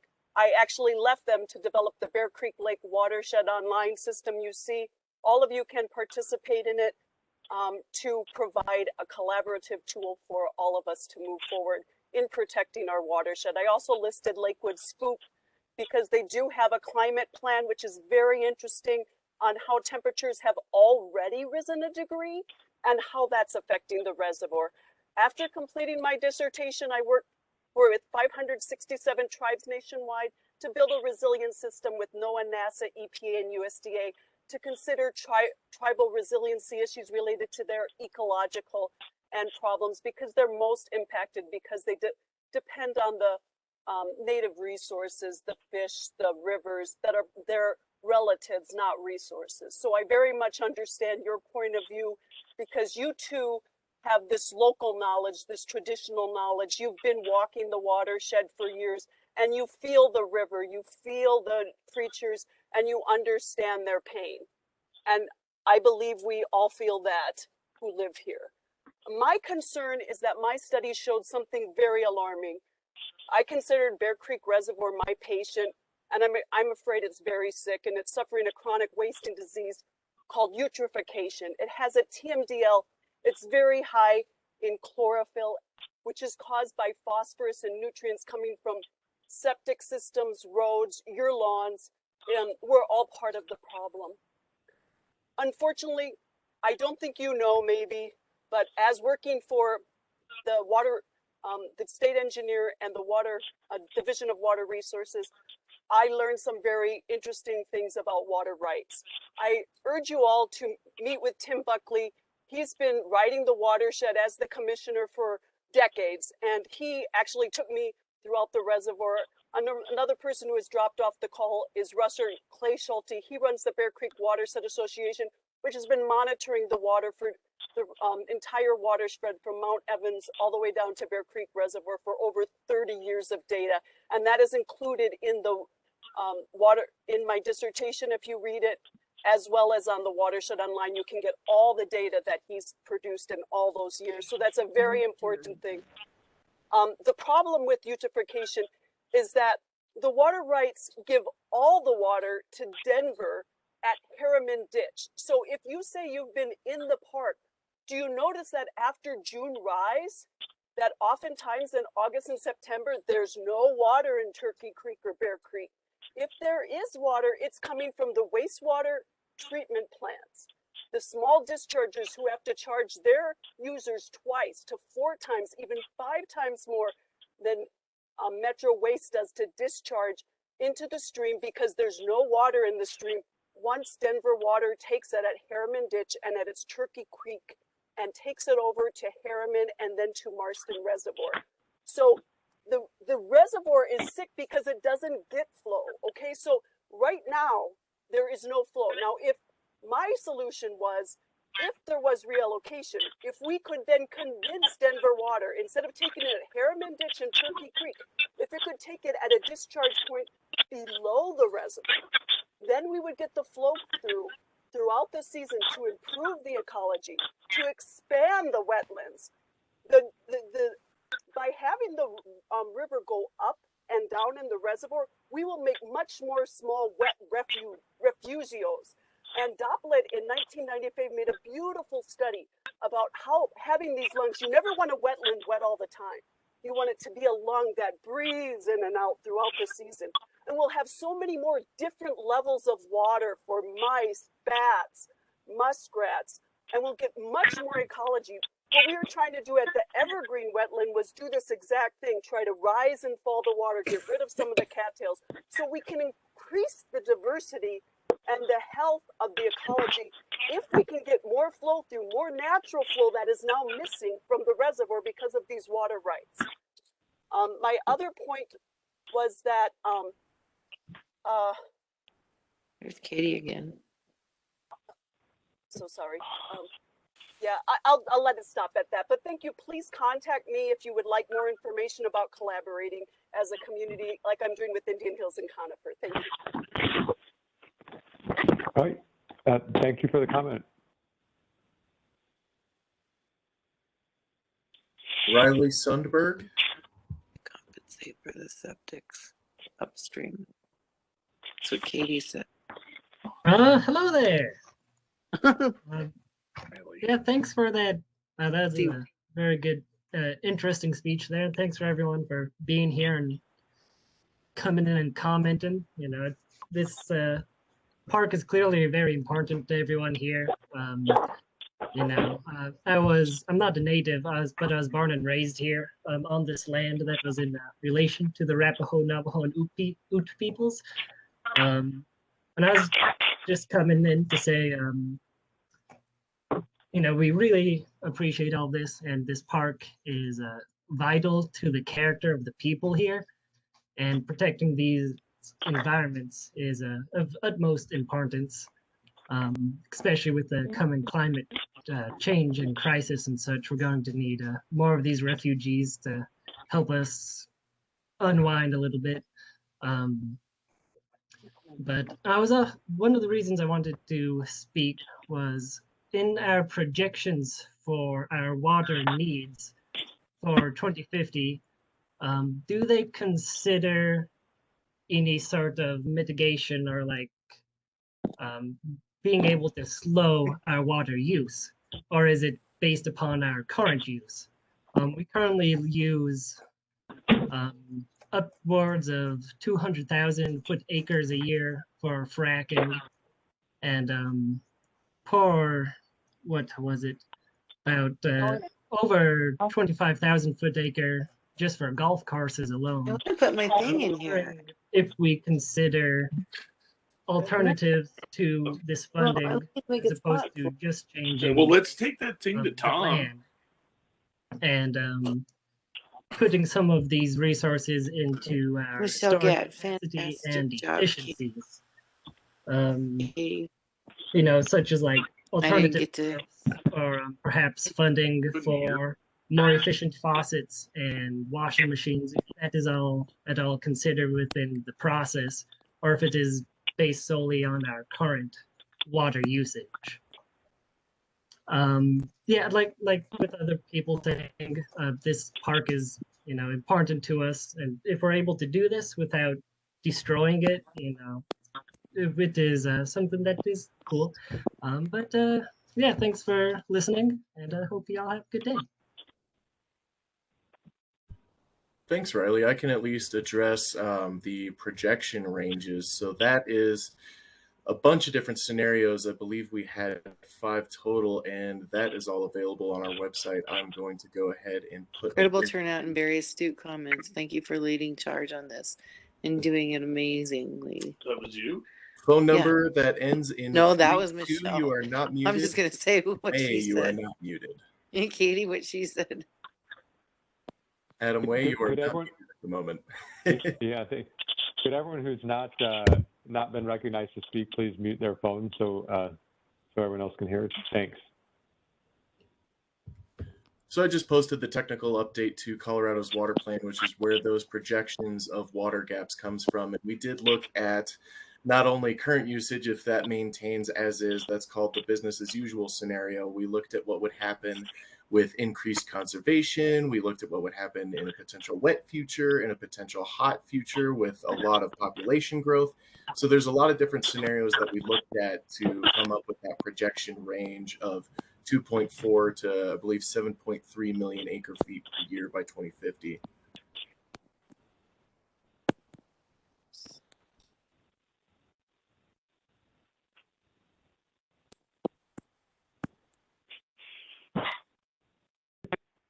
Great. I don't have anything to add to that. Thank you for that clarification. All right, then. With that, up next we have Dylan Thompson. Hi. So I'm Dylan, and I work at the park as a maintenance worker, and for the past 7 months, and it's been a real blessing to work there. It's a really beautiful park, and I'm opposed to raising the surface level and destroying any environment. The cottonwoods are just, you know, they're really beautiful, and I hope you guys consider Mr. any. Tomlin, Mr. Tomlin, This is I'm the sorry guy to that's interrupt talking. you. Could everyone who's not been recognized to speak please mute your phone, because we can't hear the gentleman who's been recognized to speak over some background noise. So we really appreciate it if you could mute that. And sorry to interrupt you, sir. Go ahead. No worries. But just if you guys could consider any other alternatives, such as making the lake deeper, sounds like a good idea, and also just looking at water use conservation to try to meet that water gap that you guys were talking about. And yeah, that's it for me. Thanks. Thank you very much for your comments.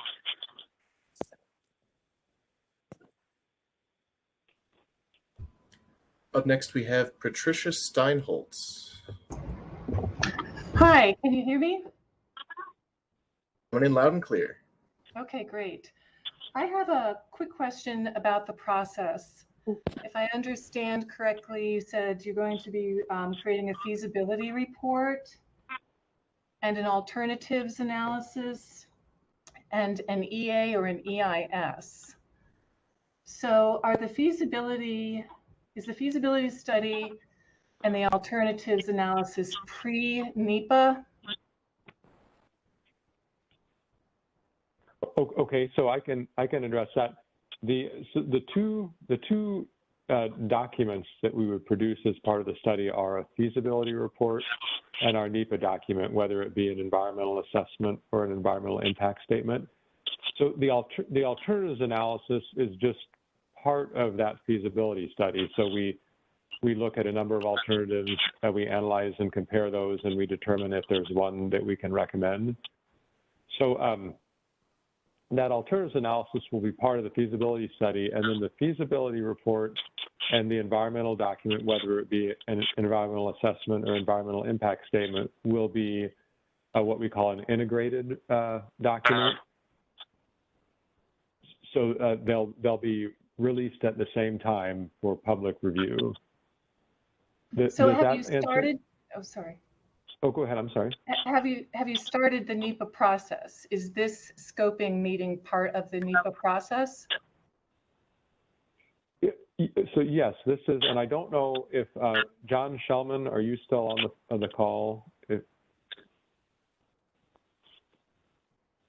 John is our environmental resources specialist, who will be in charge of the NEPA process for us. And I was going to have him address that if he was on. He may have dropped off, but so the answer to your question, yes. So this public scoping meeting is part of our NEPA process. It's our initial scoping meeting that we're conducting as part of the study, and John is working to he makes notifications to agencies that might be interested in to ask if they want to be cooperating or consulting. I apologize if I don't have those terms quite right, but he's undertaking that process now, and this scoping meeting is part of that NEPA process.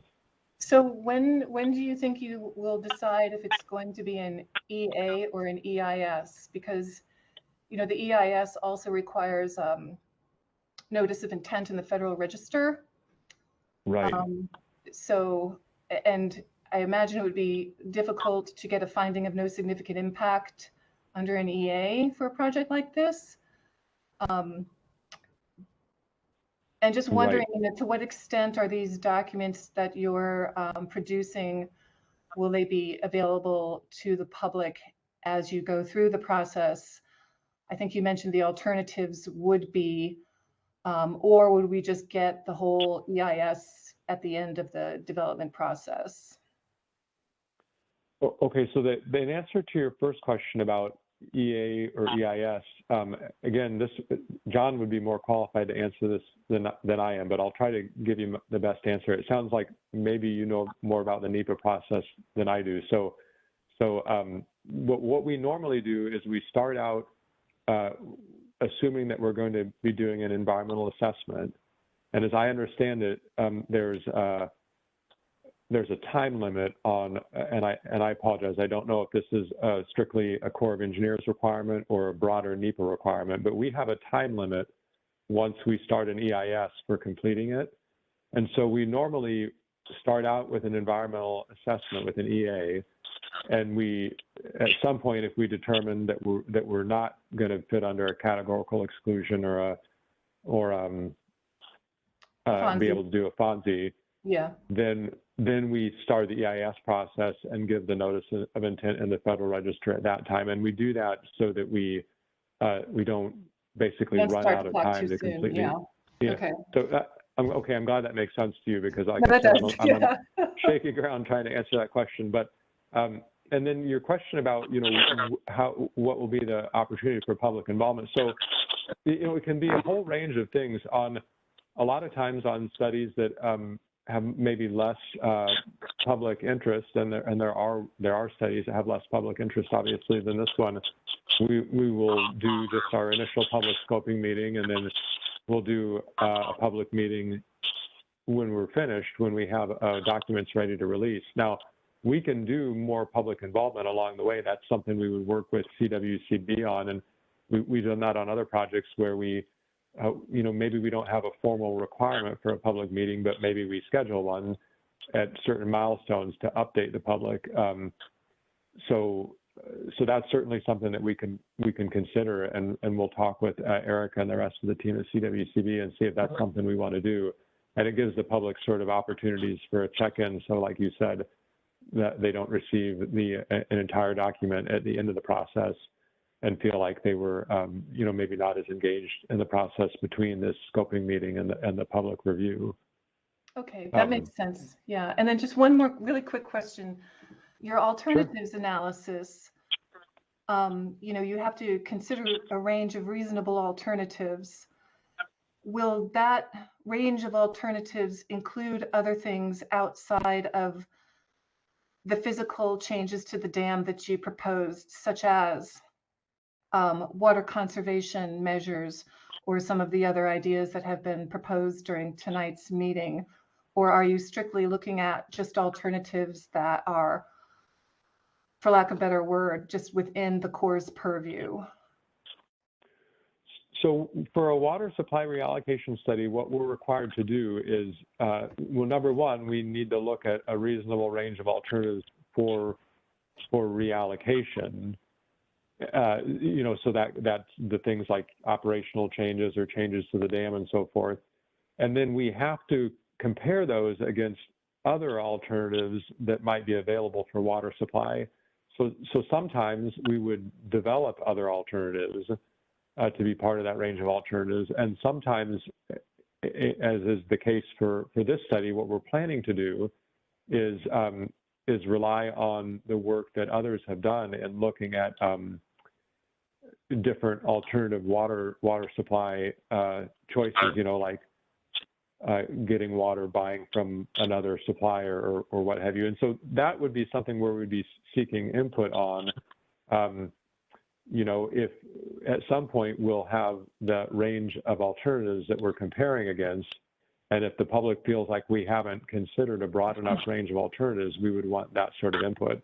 And I apologize, I have to confess that at this point, I don't really have a super in-depth understanding of what the other alternatives are. I mean, obviously, there's water conservation, and then I know that the state of Colorado is working on building other dams to try to increase water supply. And I know I'm not really familiar with it, but I've heard mention related to this study, like underground aquifer storage. So we'll consider like what range of alternatives the state CWCB has already looked at in cooperation with water suppliers. And if we think that that's a reasonable range, we'll compare against those. And if we think there are other ones that we should consider, we would have to develop those for comparison. And we would appreciate public comment on that, as we move along in the study, on whether the public thinks that there's something that should be part of that reasonable range of alternatives that we haven't considered. Does that help answer the question? Absolutely, thank you. I think it would be great to have public input on the range of alternatives rather than, at the end when the NEPA document is released, because it obviously would be harder to analyze or think about other alternatives after the NEPA process is done.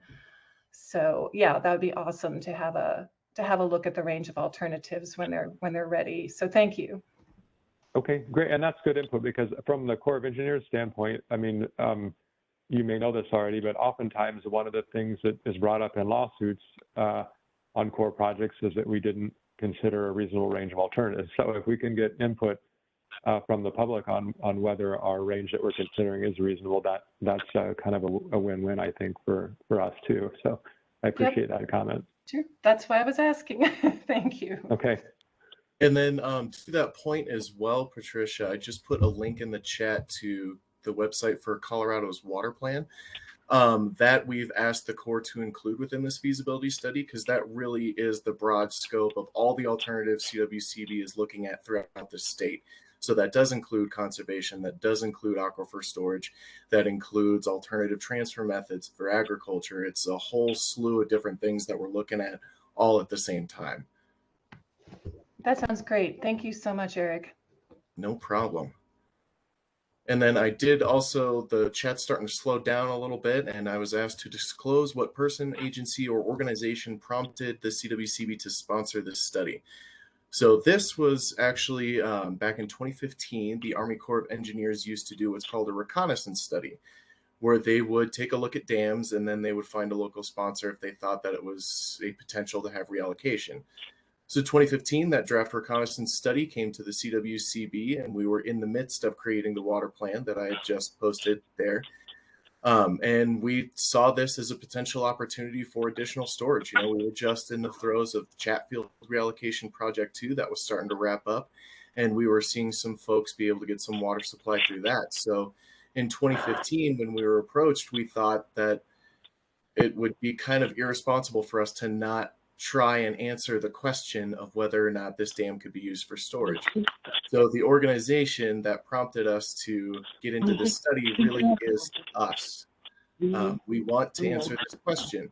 Whether or not it is feasible is to be seen, but we need to at least answer the question. To bring in their water from elsewhere, because there's So no up water. next we have Katie Van Gilder, and the phone number 3032 blank ends in 32. You are not muted, so please mute yourself. Thank you kindly. Katie, you're up. Oh, hi. I wanted to speak maybe on behalf of mothers of young children. Mine are not so young anymore. I have a tween and a teen, but there haven't been many of those represented tonight. And I guess as a parent of younger children, I'm very sensitive about two things. One is where my kids are going to get water weighs heavily on me. Where are we going to have water 20, 30, 40 years from now? It's definitely a concern. But at the same time, I want to speak to what Bear Creek Lake Park means to me and a lot of mothers, well, not mothers, fathers, parents, guardians of children. I wonder how many people don't even know that this is being considered. For one thing, there are no signs at the park. I haven't seen any news media on it. The only reason I even know about it is next door. So I would really encourage you to reach out if you want community input on what this park means. I think you should probably consider doing that to really know how much this park means to the community.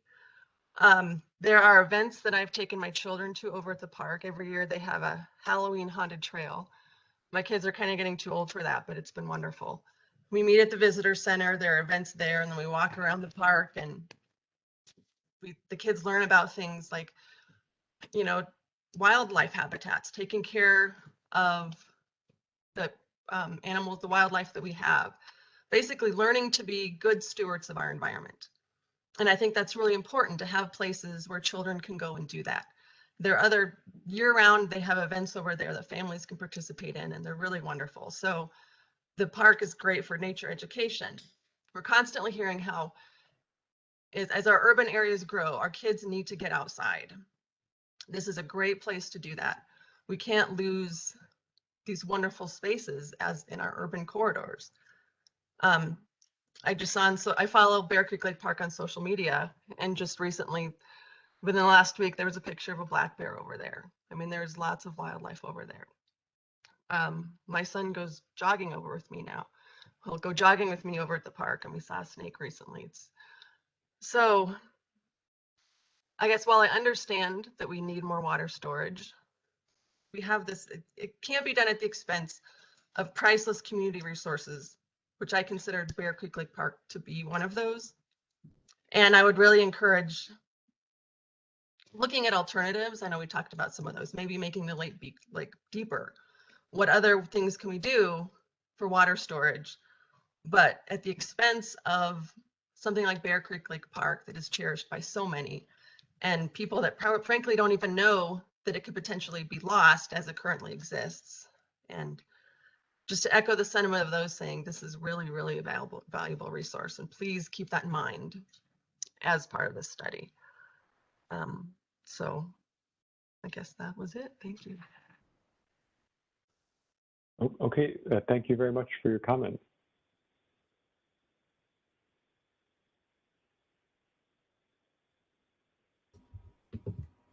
And that was the end of the list I had, but I just saw Julia would like to make a comment. So Julia, you've got the floor. I just hope that as any impact statements are made in the research being done, that this will be addressed as a public health issue. I think it's related to many of the comments that people have made so far, but maybe that term has not been used. And I think over the past year or so with COVID, many people have become more aware of mental health issues and the things that can impact our mental health and the resulting effects on our physical health. When we talk about the loss of recreation, that might not, I think a lot of people on this call understand the ramifications of that, but it might not be a strong enough term for some people to realize the value and impact of that. I think that we've experienced a lot of loss and stresses in our worlds, and they seem to only be increasing. And I think that a lot of the concerns that you hear from people on this call, from concern about their children, wildlife habitat, to recreation, are reflections of the anxiety that this creates and adds to the detriment of our mental health and resulting physical ramifications of that. So I hope that this will be also addressed as a public health issue. I also hope that we can someday get the gumption to say no to unhealthy overdevelopment that makes debates like this even necessary. Thank you. Excuse me, this is Dr. Herzog, and I would like to make a public health issue comment about Bear Creek Reservoir as it stands today. It has toxic algae blooms that affect the fish. It does not provide enough oxygen, and it has aerators, but as climate change increases the temperature, those aerators will not be able to combat the increasing algae blooms that will take over. You cannot walk your dog near the river, the reservoir during that time, because if they drink the water, they'll get sick. If they splash you, it can hurt your skin. If your children is walking next to it and breathes the air, it can even become airborne. So it's very important that the reservoir has enough flow through and becomes a healthy reservoir. They put a TMDL on it, but if there's no water coming in from Turkey and Bear Creek because of water rights, there is no way to fix that problem. Thank you. Oh, can you see that I have had my hand raised? I'm Katie Christensen. I have not been keeping an eye on the hand raise because the chat's been so crazy, but I just got a comment in chat that I had also skipped Pauline Reitz earlier. So Pauline will be up next, and then Katie will have you right immediately afterwards. Is that all right? Thank you. Thank you. Yep. Sorry about that.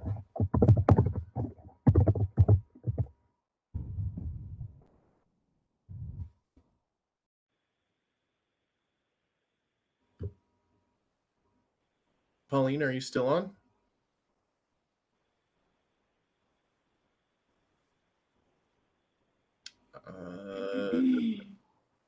Sound like it. She muted, perhaps?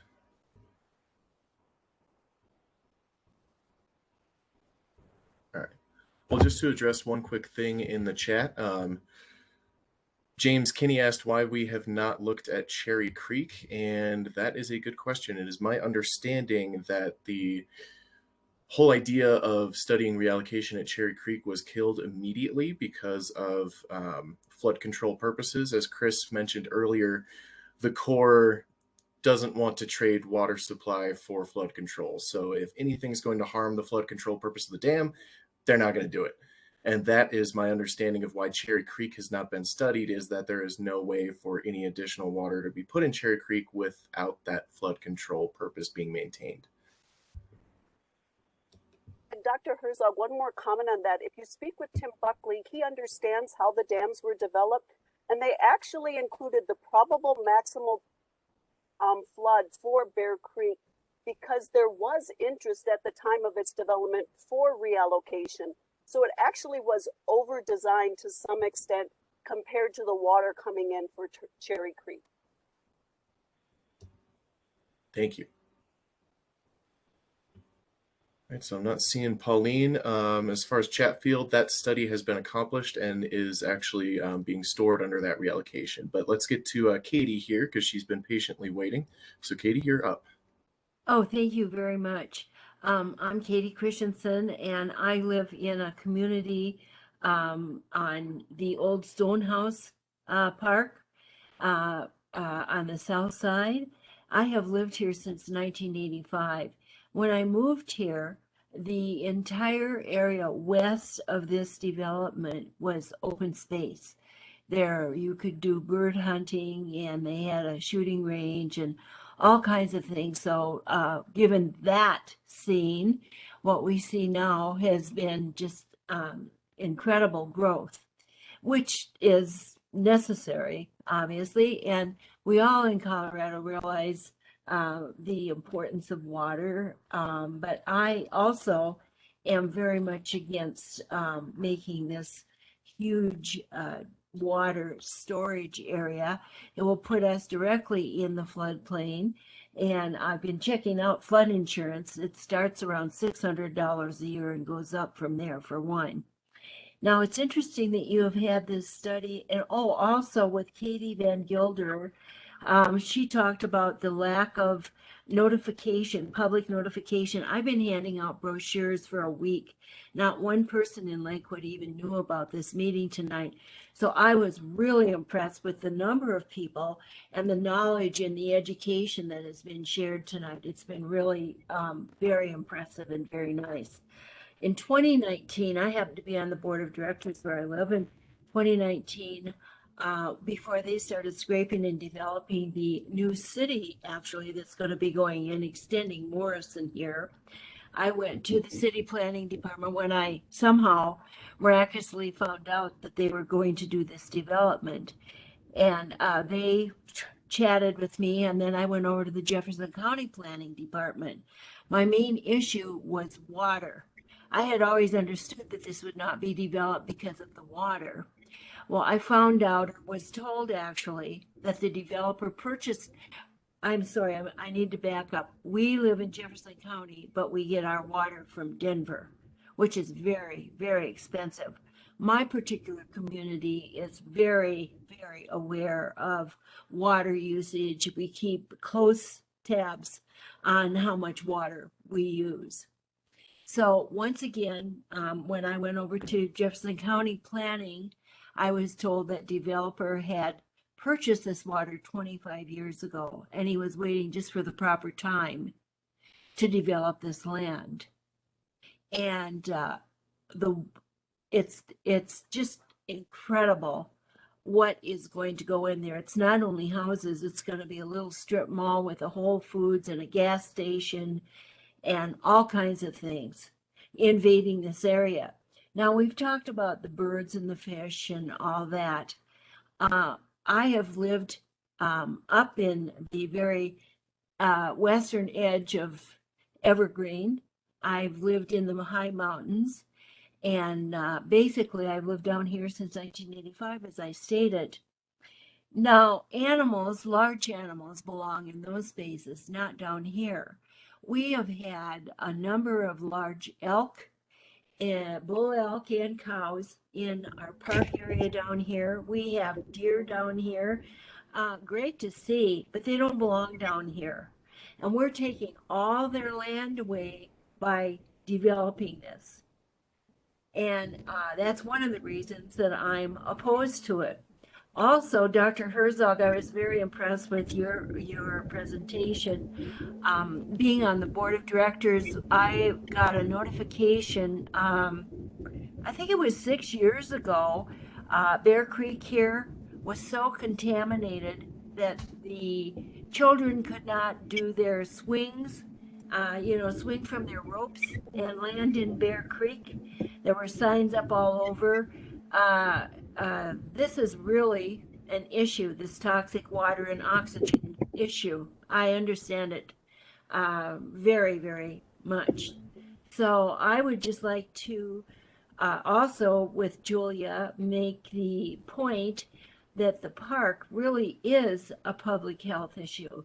It's a wonderful place for people to wind down and walk and enjoy the nature. And also, once again, I'd like to make the statement about all the animals, the trees, the habitat that we'll be losing should we increase this water storage area.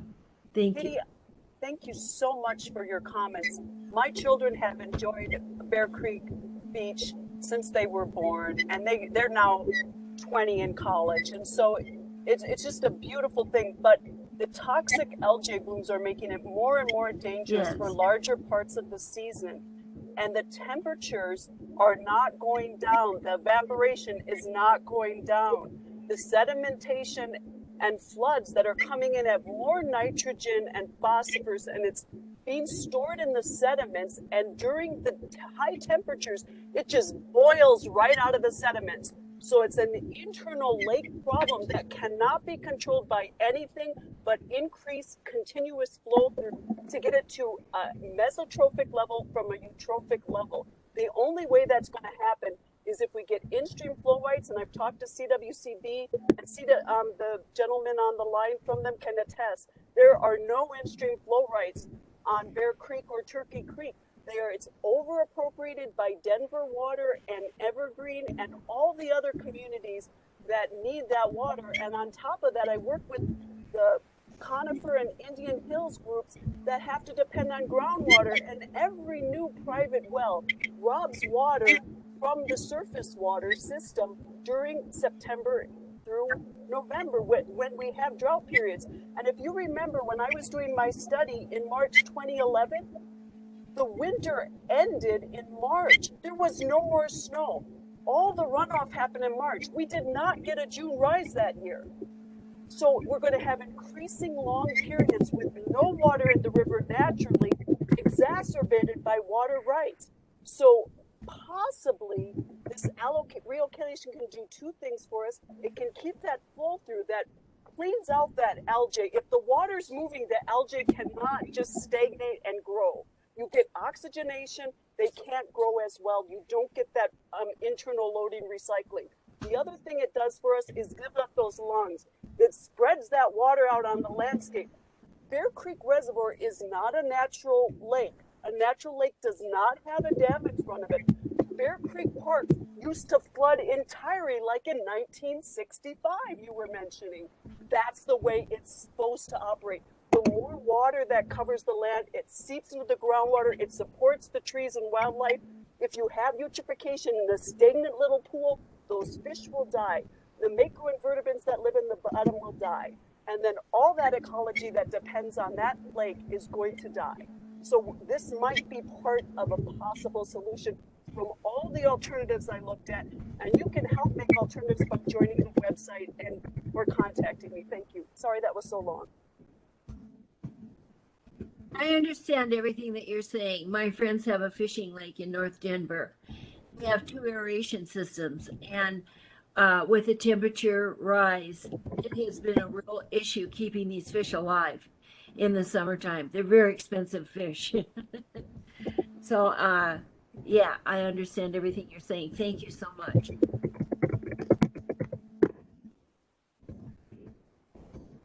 Well, thank you. Thank you both for the comments. I think there's Pauline Reitz who was going to comment before, and then I think I saw in the chat that her mic wasn't working, but I think, Pauline, that we could hear you now if you spoke.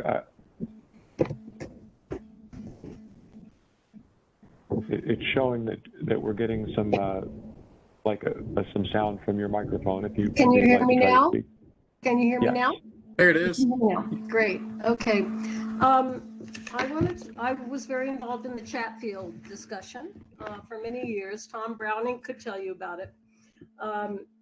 He was on tonight. And I wanted to impress upon you all, Corps and the Water Conservation Board, how important transparency is in this process. A lot of people have spoken very eloquently about the wildlife and recreational values and public health values of the park as it is now and how important it is to preserve that. So I'm not going to talk about that. I just wanted to give you some examples of how I think transparency did not work at Chatfield. For example, there has been no discussion of it again. All right. There hasn't been any discussion of safe yield of this project, and that, of course, depends on, among other things, the water rights of the proponents, such as Brighton and Dockno and Windsor, and how old they are and how much they are. But at any rate, safe yield at Chatfield was calculated by the Corps in 4 different ways, and it was 0. So that's the firm yield that you can depend on when you turn on the water in your tap. So instead, the Corps in that case used average yield, which I don't think is as honest a figure and is certainly not standard for this kind of analysis. But that figure was buried in an appendix, a very obscure appendix in the EIS, and it was never discussed in the EIS that I ever saw. And that's 3,200 pages. We looked pretty carefully. Also, the fact that because of these very junior water rights involved at Chatfield, the Corps had calculated that the water would be available only 2 or 3 years out of 10. That was never really discussed at any length. And I think that was an important point too. Then later on, when the project was still going, we asked that signs be put up at the park, and they were, but they were put up where people couldn't stop to read.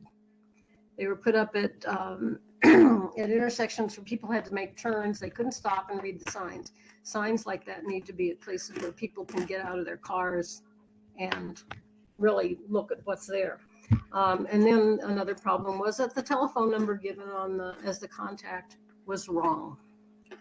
So, and that was wrong for about 5 months until they finally corrected it. We brought it to their attention, and it took 5 months to correct it. I also wanted to say that that the consideration of alternatives we felt was not particularly thorough, and it sounds like you all are going to do a good thorough job on this, and I commend you for doing that. Conservation, water conservation is the low-hanging fruit that should be really examined carefully. Aquifer storage and recovery is just really starting to get going. In fact, Denver Water is doing such a project about 5 blocks from our house in central Denver. Gravel pits are another, particularly for Brighton and Windsor, because the gravel pits are along the Platte, which is much closer to them than Bear Creek Reservoir. So that's something else that needs really serious consideration. And one thing that was used very extensively in the Chatfield EIS, which I would ask you to avoid as much as possible, is the term adaptive management. That can be used when you really have an uncertain situation and you may have to change management to adapt to it. But the term, it was used very widely, very generally at Chatfield, and we felt that it was a way to avoid creating scenarios as to what might happen with water management there. So adaptive management can be useful, but its use should be limited. Other things that we found at Chatfield, for example, the consultants did the bird surveys at 10:30 in the morning in June. That's a very late time to be doing them.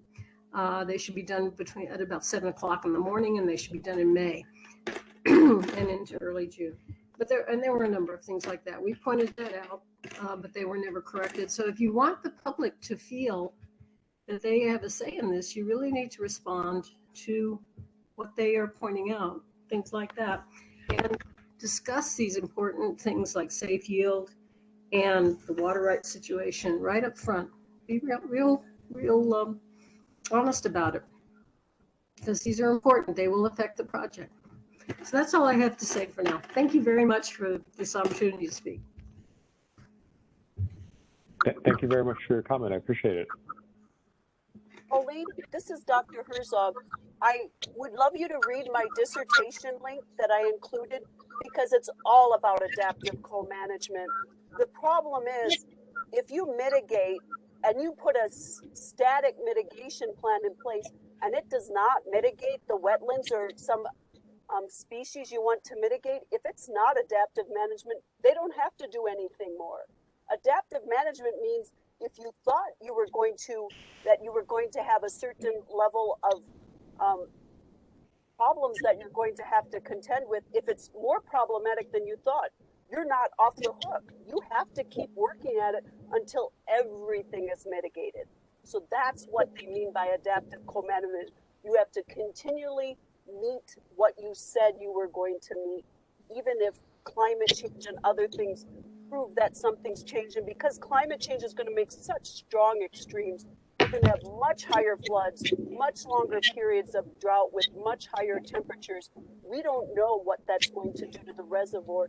And so the results are going to be, we need storage, because, 2 years of drought is really going to hurt the park a lot more if we don't have that flood value saved from 3 years earlier. Those are all really good points, and I totally agree with you. But I think that the adaptive management was overused in the Chatfield case for other things.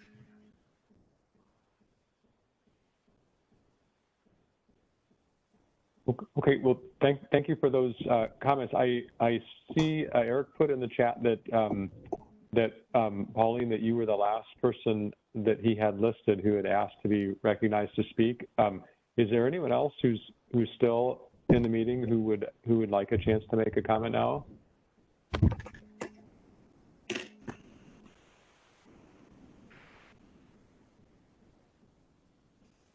Christopher?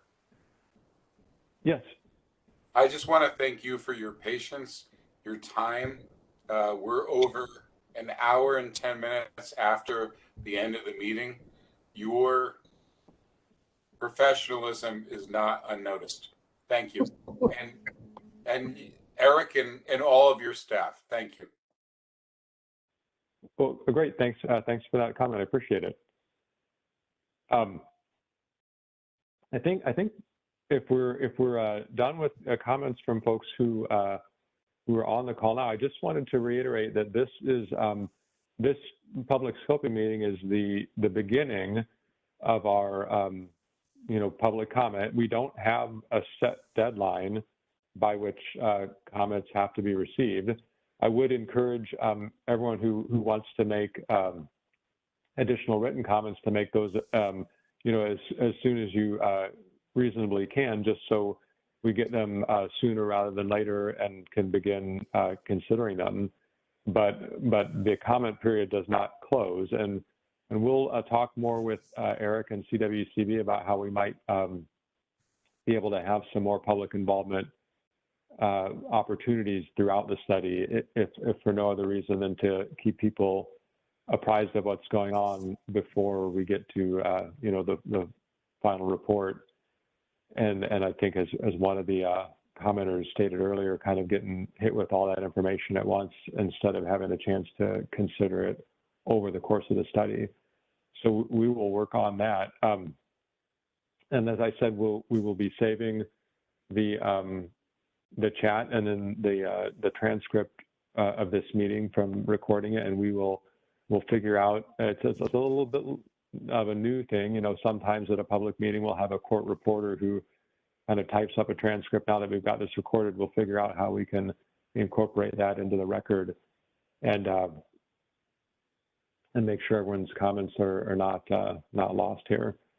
So again, really appreciate everyone's input and taking the time to come out and provide it, and look forward to working with with the community as we move through the course of the study. So thanks again to everyone. And Eric, is there anything that you would want to add? I just want to say thank you all for being a part of this evening. Like Dr. Keefe said, we are an hour over, and that just shows how passionate you all are about the park, and these comments are not going unnoticed. Like Chris said, we're going to have this video available for anyone that wants to see it afterwards. We're going to have the chat log available for anyone that wants to see it afterwards. So thank you all so much for your time this evening. All right. Well, thanks, Eric. I'm going to keep the meeting open for just a few minutes to make sure that I get the chat properly saved. We did kind of a dry run earlier in the day, and I fumbled that, so I'm going to make absolutely sure I don't do that this time. So the meeting will stay open for a few minutes, but I think we're done with the agenda, and then when I'm done making sure I have everything saved properly, I'll go ahead and end the meeting. So thanks again, everyone. I appreciate your time and your insights. Thank you.